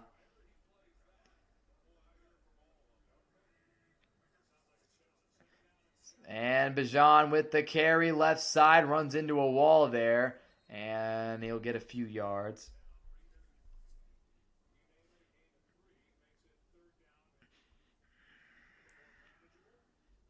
So, I said I was going to do fantasy updates throughout the night. I haven't done one in a while, so I will do one after this 3rd down or after the change of possession. Again, my league settings for Bijan vary because I do like extra points for long touchdowns and stuff. So Bijan's stats are a little more inflated, but the basic gist is he has like 40 points. 3rd and 4, Cousins dropping back over the middle. Incomplete, intended for Robinson in the middle of the field. Incomplete. Bijan's around 40. Then you have Blake Corum. He already went to the locker room. He finished with under 2 points. He's not playing the rest of the night. I doubt it. Colby Parkinson with 5.6 in PPR leagues. Not bad. Not bad at all. Be sure to click that subscribe button, though, if you enjoy what you're listening to. Big streams coming up. Anyways, back to this. Defenses are both probably doing okay.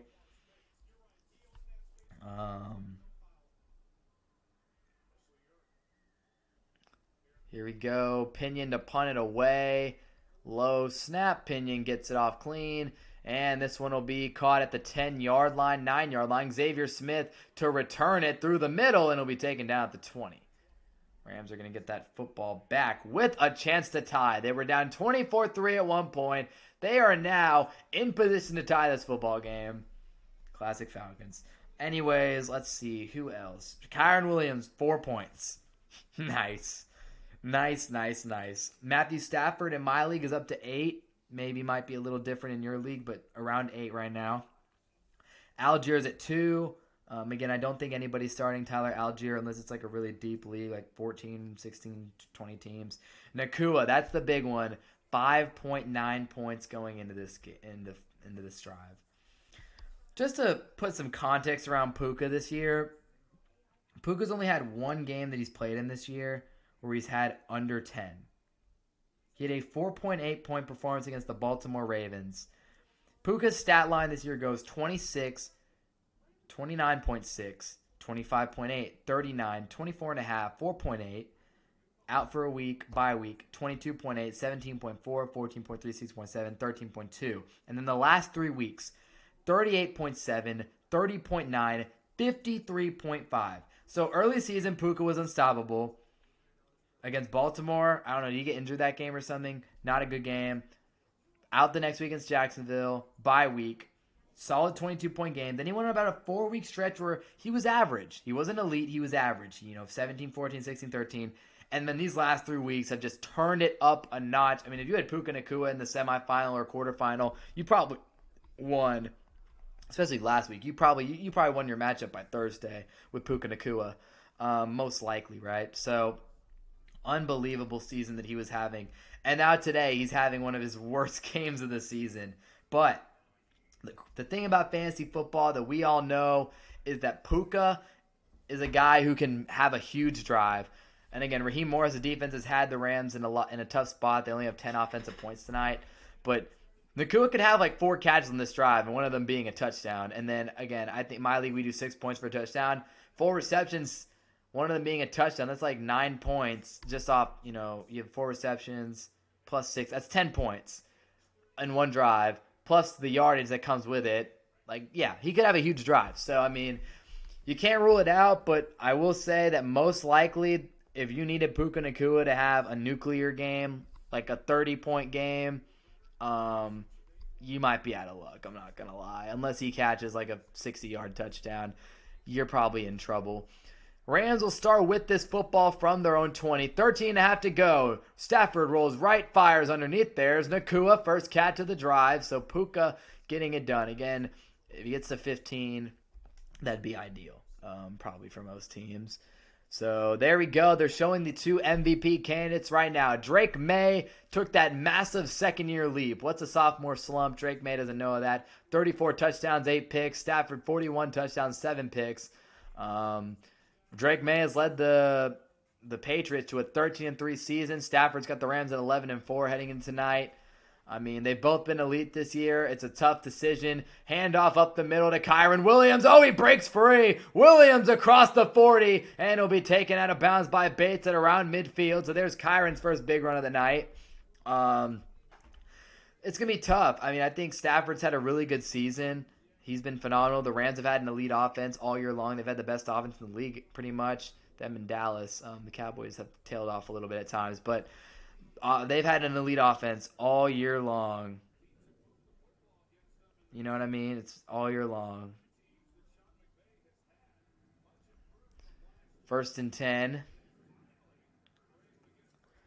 And another play action. Stafford looking downfield. He checks it down to Parkinson, who's been a tough guy to bring down tonight. They finally get him down after about 7 or 8. So, yeah, I mean, Nacua, there are a lot of people watching closely right now, hoping and praying that Puka Nacua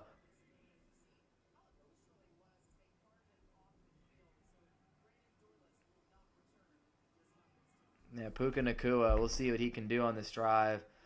Falcons lost a D lineman there. Brandon Dorless is a card to the locker room, really emotional, so I feel really bad for him. I hope he'll be all right. Obviously, hate to see that. 2nd down and 1. And a handoff right side. Kyron, first down, looking explosive past the 35. It's all Kyron Williams' work now with Blake Corum in the locker room.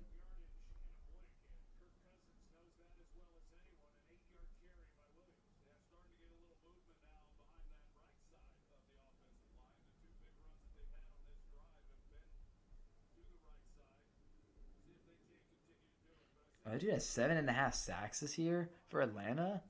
Wow, okay. I didn't. Brandon Doris is a pretty good player. Dang. Hope he's all right, man. Hope he didn't just tear his ACL. 1st and 10 from the 35. You just hate to see freaking injuries like that, dude. Falcons defense with some late aligning. Here's Stafford. A lot of time. Check down underneath. Parkinson again making that reception. I think he's got the most catches. The Rams, I think, to unlock their full potential, though, I mean, it's a pretty basic take. They're going to need Devontae Adams back. I think they're going to get him back. He was running on the field, looking good. No point in the Rams pressing the issue and bringing him back too early for these end-of-season games. Sit him till playoffs, and, you'll be at full strength then.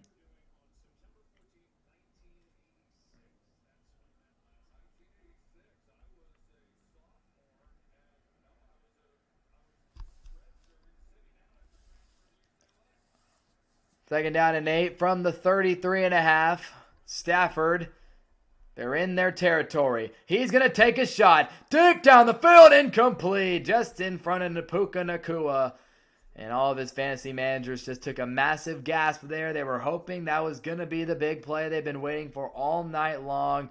Nacua couldn't haul it in. He runs right by A.J. Terrell. Well, not really. Honestly, no, he didn't. Yeah, he runs right with A.J. Terrell. Terrell honestly did a good job. And this late dive, Nacua actually had a chance at this one. It hit him in the hands, and McVay is frustrated. He knows, wow, that's a big play right there. They could have used that catch. That would have been big. It's a tough catch on the dive, but, I mean, Nacua usually is able to haul those tough ones in. 3rd and 8. Stafford fumbles the snap. It's kicked out. Falcons recover it. A flag is down, though. I think this one's going to be offsides, but I don't know.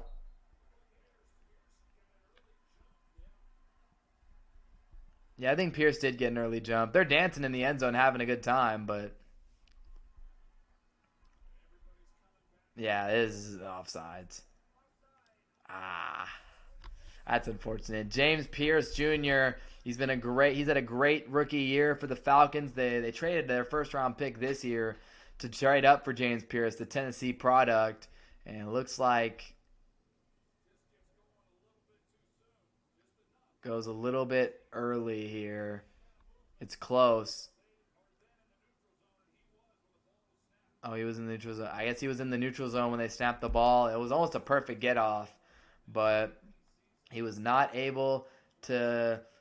They ended up calling offsides, and so now 3rd down and 3 for the Rams, and they avoid a disastrous turnover. Rams 4 for 10 on 3rd down tonight. This is a big one right here. They're at the 28. Stafford under center. Will this be another play action? They love the play action. Man in motion. Stafford hands it off up the middle. Kyren is stuffed at the line of scrimmage.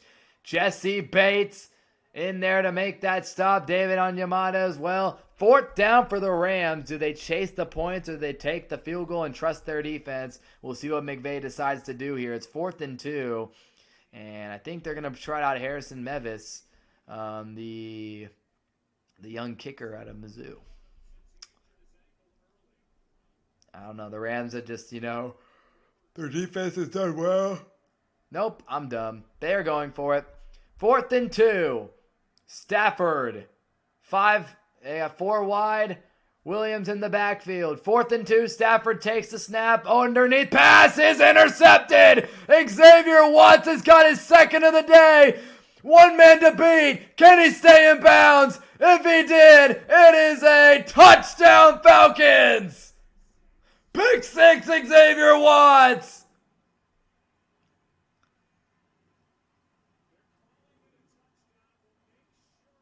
Everybody's running over to the end zone right now, including Bijan Robinson. The Falcons, as of right now, just got a pick 6 against Matthew Stafford. Xavier Watts had to tightrope that sideline. Stafford ran over there and was getting blocked. He throws this underneath. Watts does a great job getting in front of that. And if he stayed in bounds, this is a touchdown and Stafford's 2nd pick 6 of the day. A flag is also down. I'm going to strongly assume that this is after the play flag. Right? It's got to be. football. Watch stay in bounds. I'm assuming they've already looked at it. We'll see. Right, he's in. He's out. Okay.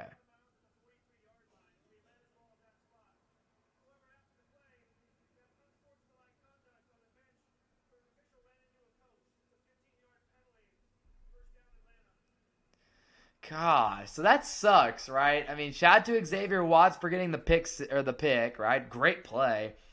The unsportsmanlike foul doesn't matter really that much if you score a touchdown. When you don't score a touchdown and you get called for unsportsmanlike, that's when it's not good. Apparently, it was because an official ran into a coach through the chaos and celebration of the play.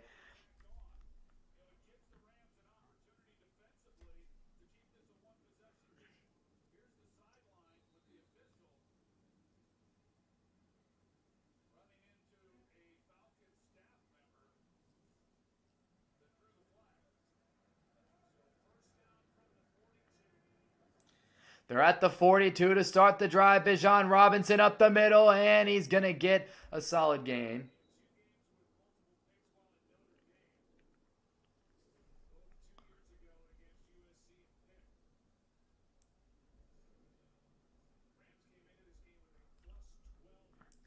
So Xavier Watts, fifth interception of the season, his second on the day. He leads all rookies in interceptions, and that young man is going to be a phenomenal player in the NFL for a long time. Xavier Watts was so good at Notre Dame. What a steal for Atlanta. They've had a really good last draft thus far with Walker, Pierce, and Watts.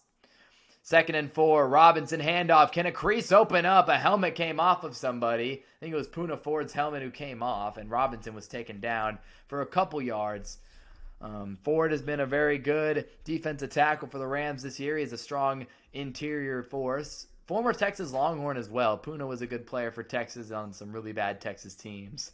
Maybe one or two good ones. 2018 we were pretty good, but for the most part, a lot of really bad football teams. Yeah, it was bad. But Ford was a good player, and he's been good. Jason Kelsey on a podcast said Ford was always the guy he had trouble with, one of the greatest centers of all time. 3rd and 2 at about the 50-yard line. Cousins, well protected, has time, throws over the middle, and nearly intercepted by Cameron Curl. He dove for that pick, didn't get it. 4th and 2 at midfield. Falcons have a decision to make. Raheem Morris is going to have to decide. He's a defensive coach. He's probably going to trust his defense. It looks like the Falcons are coming off the field with 7:34 to go. Matthew Stafford and the Rams were dead to rights a few moments ago. Looked like Xavier Watts had a game-sealing pick six. He stepped out of bounds, though. And a couple plays later, after the unsportsmanlike penalty, the unsportsmanlike penalty backs him up, and they have to punt.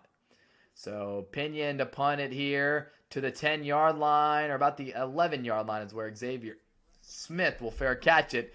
Rams avoid the worst-case scenario after Stafford's second pick to Watts tonight. They get the football under 7.5 to play with a chance to tie the game and preserve their playoff seeding. If you guys are listening, click the subscribe button. It's going to be an interesting finish here in Atlanta tonight. There you go.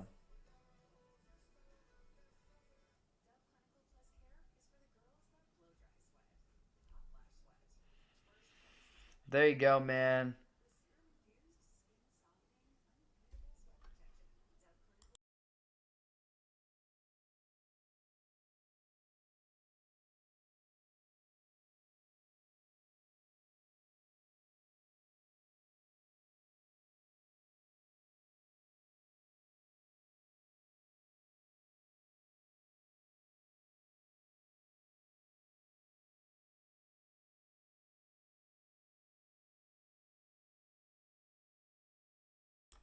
Anyways, so there you go. The Rams avoid the worst case scenario. Atlanta couldn't finish. Now they have a chance here to tie this game. Yeah,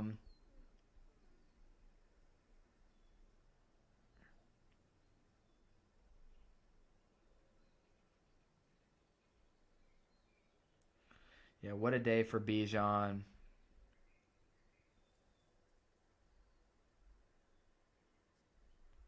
What a day for Bijan. He hasn't, maybe, I don't know. He has 176 total yards tonight. It's been an incredible game from him. Rest of his team, not much. Like I said, a lot of fantasy underperformers in this game. Stafford's thrown 3. Okay, Stafford has 3 picks tonight. I forgot. What was the other one? Oh, he threw that one. The first pick 6 was to Jesse Bates. Yeah, so, yeah, that first pick 6. So, Stafford definitely hasn't had a good fantasy night with only 1 touchdown to 3 picks. Kyren, 53 yards rushing. And then 1 reception. That's like 7 points. Nakua, 4 for 36. That's not going to get it done. And then for Atlanta, like, if you were counting on anybody but Bijan tonight, Kyle Pitts has 1 catch for 5 yards and Drake London has 1 catch for 4 yards. They've had nothing outside of Robinson tonight. They've had nothing. It's been completely awful from the Falcons tonight. They've had no other help other than number 7. Rams start at the 11. If you need a Nakua Stafford legacy drive for your championship, now's the time. Handoff up the middle. Kyren Williams first down across to the 25. There goes Kyren. So, there you go. Kyren Williams first down. I mean, maybe you can get Kyren Williams legacy drive too. Maybe, you never know. I feel like the Rams are eventually going to start airing it out, but solid start to the drive for LA. A good run there from Kyren.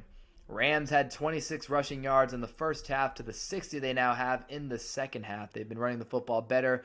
Corum's been out, though, which meant Kyren gets all the carries. 1st and 10. Clock under 7 minutes from the 25. Kyren Williams is in the backfield. Stafford play action. He's looking, and he checks it down. Kyren Williams has a lot of green grass in front of him. Cuts to the 45, and he goes out of bounds at the 47. Start at their own 11. They've already gained over 30 yards in 2 plays. Virtue of Kyren Williams. And now the clock keeps running under 6.5 left. But Atlanta defense not getting the job done. Again, an easy check down for Stafford there, who has struggled tonight. It's been his worst game of the season in a game where the MVP, he's tried to keep that MVP candidacy alive and strong. 1st and 10. Stafford looking down the field. Pass is caught. And it's Kyren Williams again. So Kyren, the man of the drive, 3 touches already on this drive. Very productive. 2 receptions. That's 2 PPR points as well. Nakua, no catch on the drive yet. No target yet. We'll see if he finally gets the football here soon. He's been targeted 7 times tonight. And it looks like he is going to check out of the game on 2nd down and 4.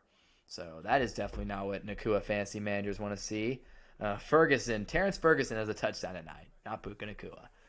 2nd and 4, tight end in motion. It's a handoff. Kyren up the middle, and they're pushing. He gets the first down across about the 43, 42-yard line. So a great drive from, that's actually not Kyren. That's Rivers. Who the heck is Rivers? I don't know who Rivers is, but he caught it, or he got the first down. There's Blake Corum. He's back on the sideline with his helmet on, so that's good news for Blake Corum, obviously. Good to see that. Rams fans as well. You know, you want 2 healthy, good running backs going into the playoffs. Corum is very productive when he plays. He's pretty good.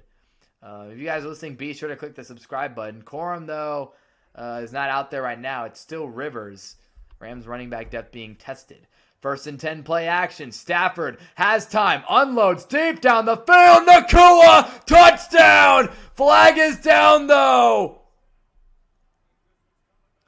Oh my goodness, Nakua fantasy managers are definitely crashing out. Holding is called.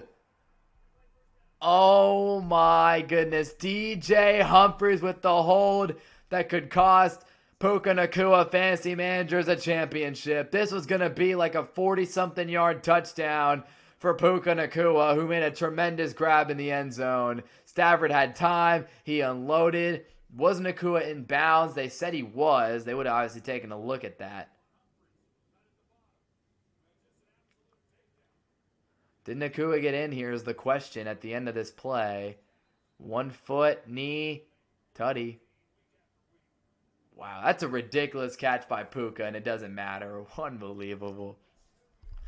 1st and 20, Nakua out of the game. That was his chance for the big touchdown. And it just didn't happen. 1st and 20, handoff Kyren across the 50. By the way, that is the second big play from Nakua today that was negated by a flag.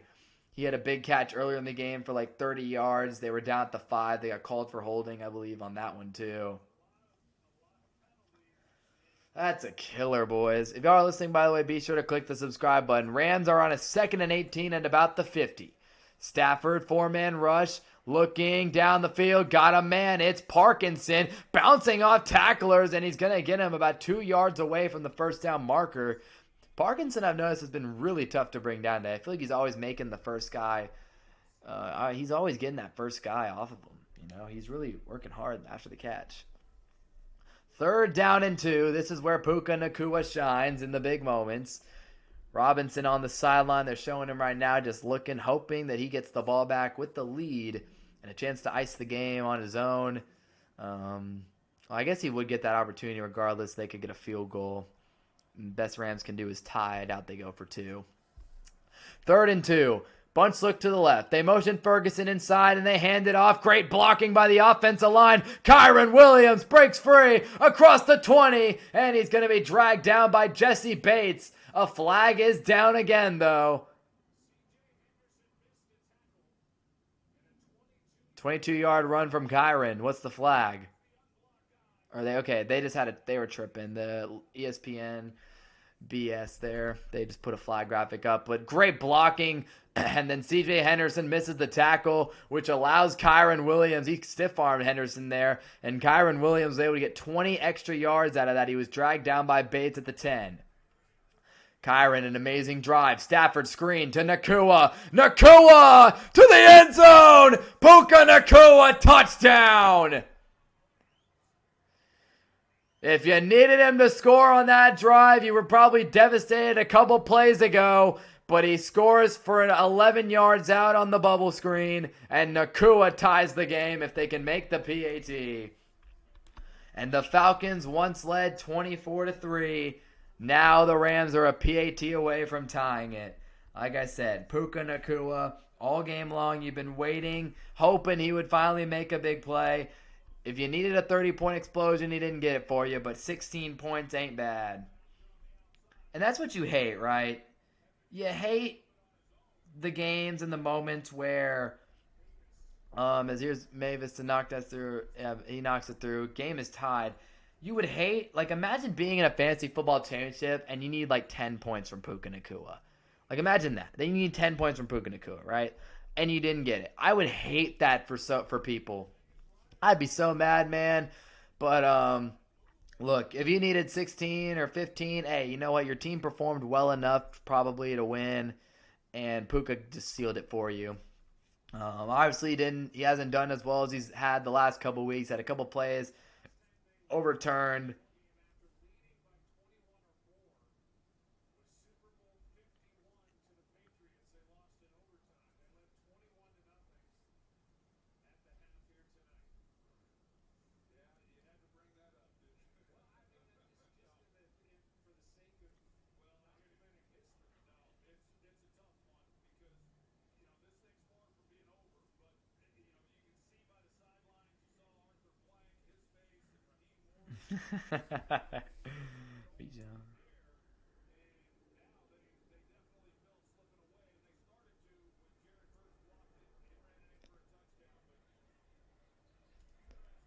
And the Falcons bobble it.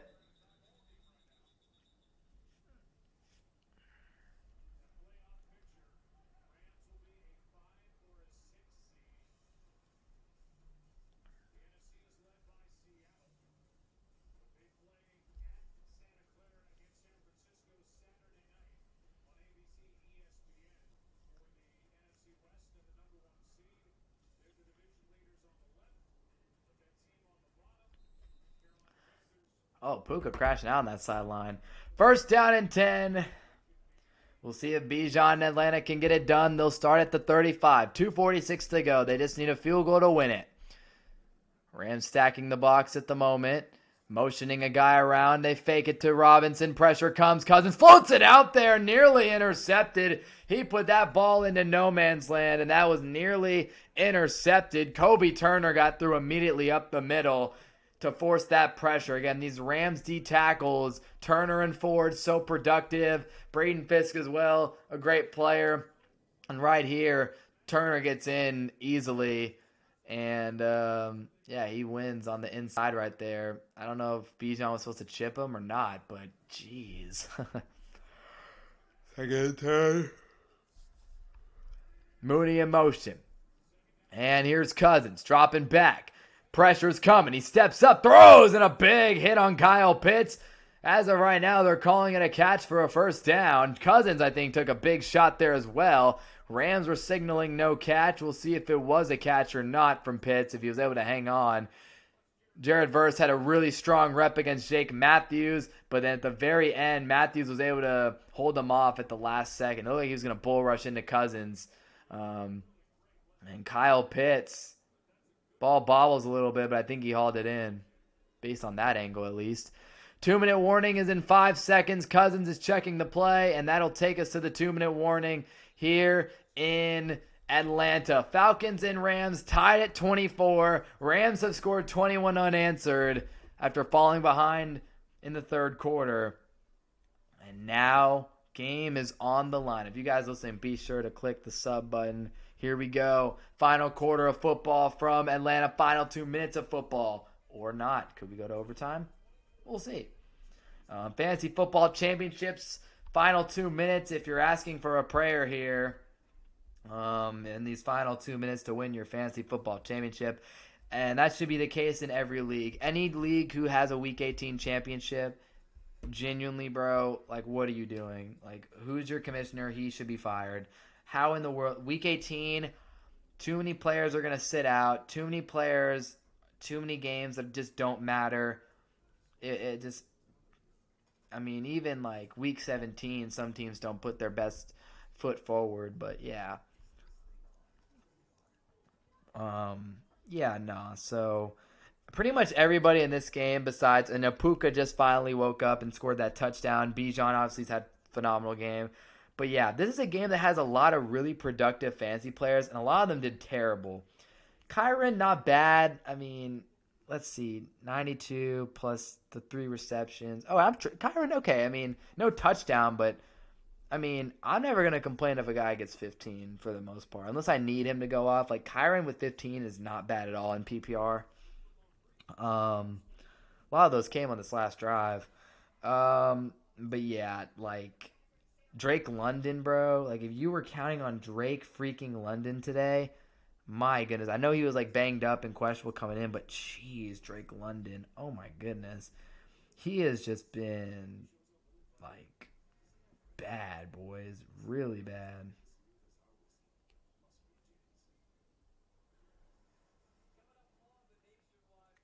I mean, genuinely.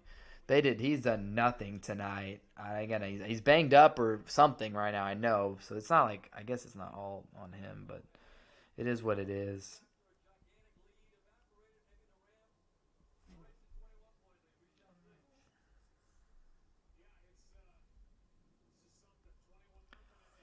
It was 21-0 at halftime, 24-3 in the middle of the third quarter. The Rams have battled all the way back, but in typical Falcons fashion, they've choked it. Now, can they figure it out in the final 2 minutes and win this game? Panthers fans are hoping they can for that insurance. 1st and 10 from the 46. Robinson hands off to Robinson. He's across midfield. We'll see how the Rams manage this clock right now. And the reason why I brought up the Panthers in that situation, if the Falcons win their last 2 games, they win tonight. They come out with a win tonight. They beat New Orleans and Tyler Shuck, who have been looking great lately. They beat them. Falcons finish 8-9. If the Buccaneers beat the Panthers on Sunday, all 3 teams, Falcons, Panthers, a lot of empty seats in Mercedes-Benz, wow. Falcons, Panthers, and Bucs finish 8-9. All 3 of them. 3-way tiebreaker gives Carolina the division. Robinson outside makes a cut. He's going to be dragged down in bounds about a yard shy of the marker. It's pretty clear that Atlanta is going to ride their superstar running back to the finish line here and try to get this game. So, obviously, the Carolina's got to go out and win on Sunday in Tampa Bay. They got to go win. The Bucs are a sinking ship. Little pirate metaphor there, but I mean, hey, they are. They suck, right? They've been terrible. Baker's been terrible. Ibuka can't do anything. They've been bad. Their defense sucks under a defensive head coach. Like the Bucks, they're cooked, right? They suck. You got to go win though. You still have to go out there and win. The Bucks are going to put everything on the table and try to win that game. 3rd and 1, toss. Robinson left side, first down. Robinson goes out of bounds with 38 seconds left. And Bijan, that's a tired young man right there. That dude is, oh boy, he has been used a lot. They brought in Algier here to block on the outside, and they blocked this up really well. Algier seals the edge with a good block. He runs right by Jared Verse, who tried to ankle dive at him. And Bijan, he's giving it all tonight. He has truly given it all tonight. And yeah, it's going to be, they're in field goal range for Gonzalez now. They're they're at the 35. Here we go. They're going to definitely try to get some more yards. Algier up the middle. He's brought down. They're only a few yards in front of what is Zane Gonzalez's career long. So this is definitely not safe field goal range at all. 2nd down and 9 coming up. We'll see. Is it Rams? I'm assuming using these timeouts, right? I mean, that's what you want to do. You use the timeouts. That's something I could totally see the Falcons doing that. They run it 3 times. They get stopped all 3 times. All the timeouts are used. They miss the field goal. The Rams are set up in good field position, and they win the game. Gonzalez doing some very interesting stretches on the sideline right there. And they just put up a graphic of how Algier has never fumbled the football in over 700 touches. So nice way to jinx the kid. If you are listening, be sure to click the subscribe button. 35 seconds left. Rams looking to maintain their position in the playoffs. Falcons, I guess, trying to get this win. And high vibes going into next season as well as helping out the Panthers. Algier with a cut up the middle, stopped at the line of scrimmage again. Rams will use that second timeout. Clock is at 30 seconds right now. Oh, I don't know why I clicked Falcons. Yeah, so definitely one of those things where it's like, yeah, you're helping them out. And honestly, if you're the Falcons, right, who would you really rather have win the division? Wouldn't you rather have the Bucks not win? Wouldn't you rather have the Panthers win the division? The young, up-and-coming, fun team who's been terrible for years. You got to feel for their fans a little bit, right? Versus the Bucks. The Bucks have won a Super Bowl in the last 5 years. The Bucks have won the NFC South 4 years in a row.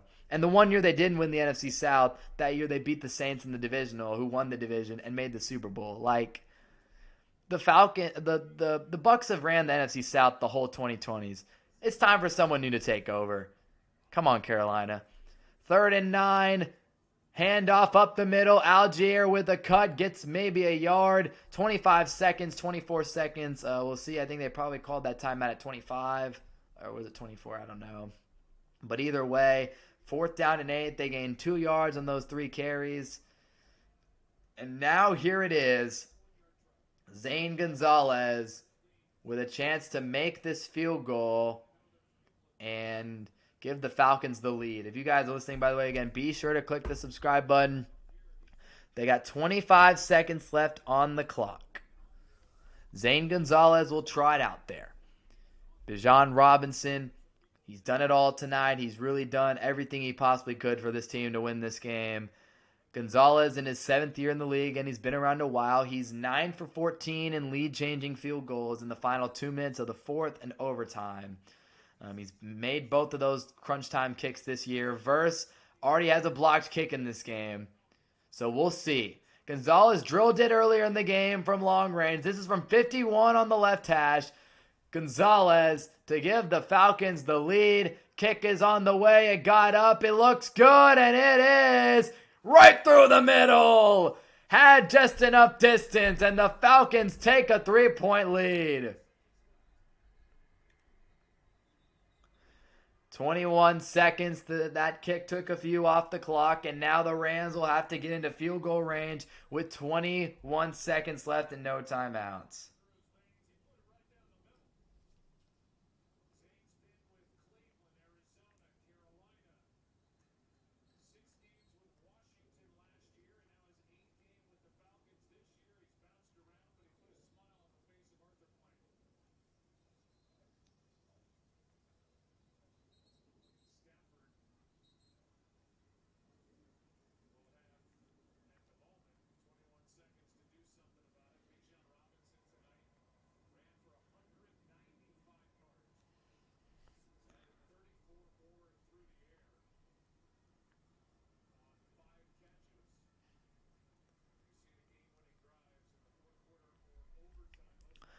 27-24 lead for Atlanta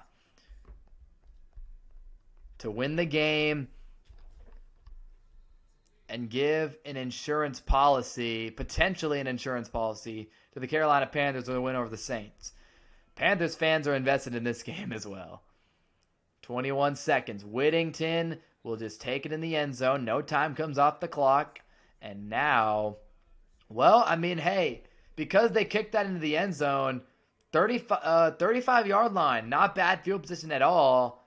It's doable. I'm going to be honest, it's doable. Look, Stafford and the Rams are used to crunch time situations. I mean, that drive they had against the Bucs a couple years ago, unbelievable, right? That's the one that comes to mind. Look, you hit the boundaries a couple times. Atlanta can't play soft coverage here because, I mean, I don't know who Mevis. Oh, wait, that dude has a huge leg, too. I remember he had like a 61 or 2-yard field goal against Mizzou. So the range is there as well with him. 1st and 10. Stafford drops back, looking deep down the field. Oh, he missed him. Xavier Smith was wide open on the sideline, and Stafford, that throw will haunt him. Oh, my goodness. He had him. I don't know how the Falcons let a guy get this open, by the way. It was a trips look to the right, and I just don't know. He runs a corner, double out type of concept there with Nacua and Smith. He ran the deep one, and Stafford just overthrows it. Oh, my goodness. He was so mad. He's like, no way. 16 seconds left. 2nd and 10. Stafford, flag is down. Play's blown dead, I assume, unless the Falcons called a timeout. Okay. Timeout by the Falcons. So the clock will go back to 16 seconds. That is obviously just a killing blow, man. How do you miss that throw? McVay obviously shows a little frustration there. I mean, you don't expect Matthew Stafford to miss that many throws.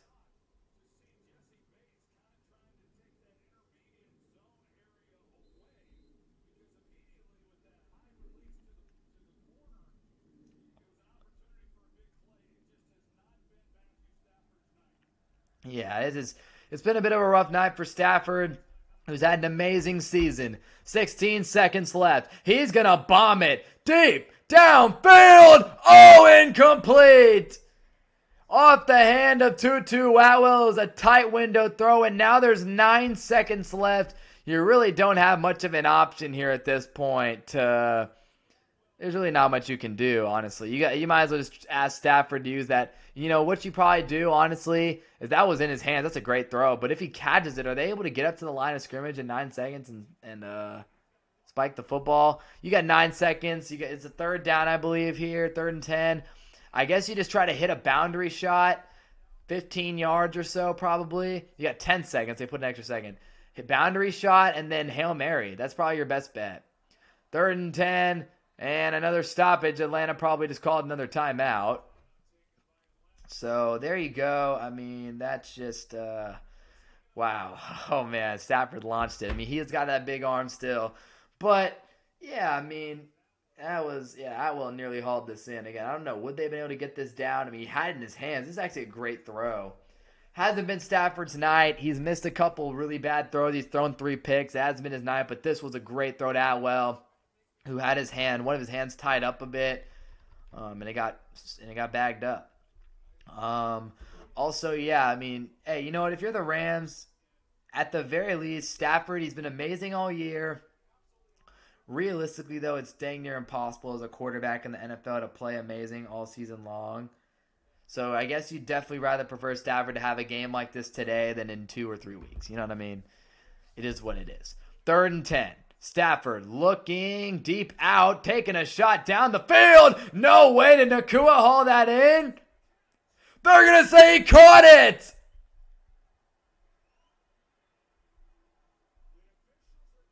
They're going to get together and see. Did Nacua bobble this? Tight coverage from A.J. Terrell. There's no way. That is...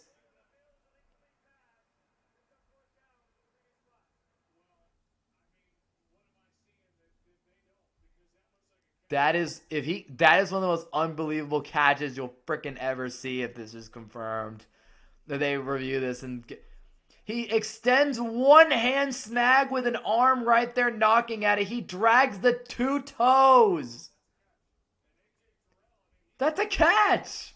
That's a catch. Oh my gosh. How did he catch this ball? He had one hand on it. Oh my goodness. Oh, there it is. Okay, that's why they ruled it incomplete. Man, I tell you what, hell of an effort. But yeah, right at the end, right there. There it is. Yep. All right. Right there, the ball is dislodged from him. Okay, I see why. I see why. I see why. Okay. So, an incredible effort to even come down with that in the first place and get a one-hand snag on that. But yeah, he bobbled it on the transition right there. He bobbles it. It comes completely loose from his hands. He does a good job selling it on the sideline by regathering control. But yeah, no. He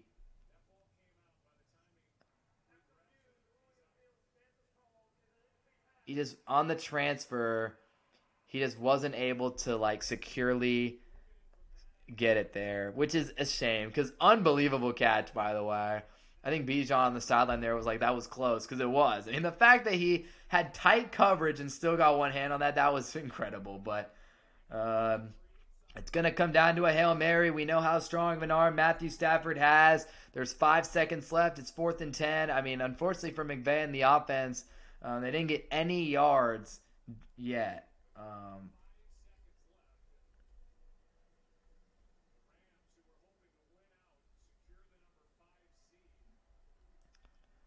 So the Rams look to secure the 5 seed tonight. It did not. It may not happen.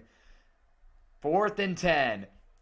Matthew Stafford, one final shot to the end zone, and immediately whistles blown. Is Atlanta calling their final timeout? They are. Okay. Why not, I guess. I mean, you know what? You have a timeout. Don't go home with it. If there's any situation here, if there's any sort of misalignment or any sort of coverage problem, whatever, yeah, I mean, you call that timeout. So, whatever. Rams will be the 5 or 6 seed in the NFC with a loss tonight, probably the 6. We'll see, though. They were the 6 seed coming in tonight. But yeah, it's not looking too good for them right now. 5 seconds left. It looks like they're not going to be able to move up, but they will have a shot. Stafford's going to have to just put all of his arm into it here and see if he can launch this football into the end zone. We'll see what they do. Stafford, final play, looking right side to Nakua, and it is incomplete. And that's the football game. The Atlanta Falcons pull off a shocking Monday Night Football upset in Week 17 to send the Los Angeles Rams down to 11-5. They're most likely locked in as the number 6 seed in the NFC. And there you go. I mean, just a game where the Falcons choked the lead. It looked like it was going to be all Atlanta. They choked it, but the Falcons get the win. Their 3rd straight win, tied for the longest winning streak under Raheem Morris. They looked good tonight, besides that one stretch where they didn't. Matthew Stafford, worst game of the season by far. Really rough performance. If he doesn't throw one of those picks, Rams probably get the win. But I'm probably just going to end the stream here pretty shortly. But one man deserves all the credit tonight, and that man is Bijan Robinson. I mean,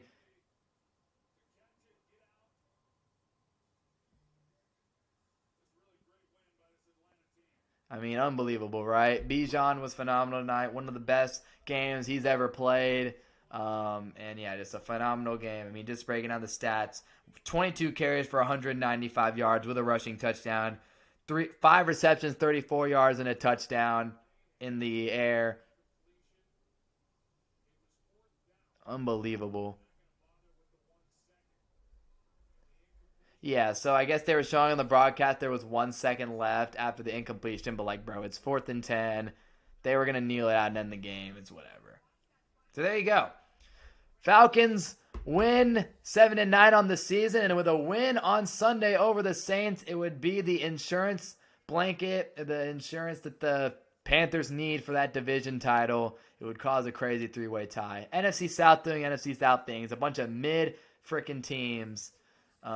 Getting just making it interesting at the end of the year. And the funny thing is, the Saints are probably the best team in the division too at the current moment, and they're not in because how they played before.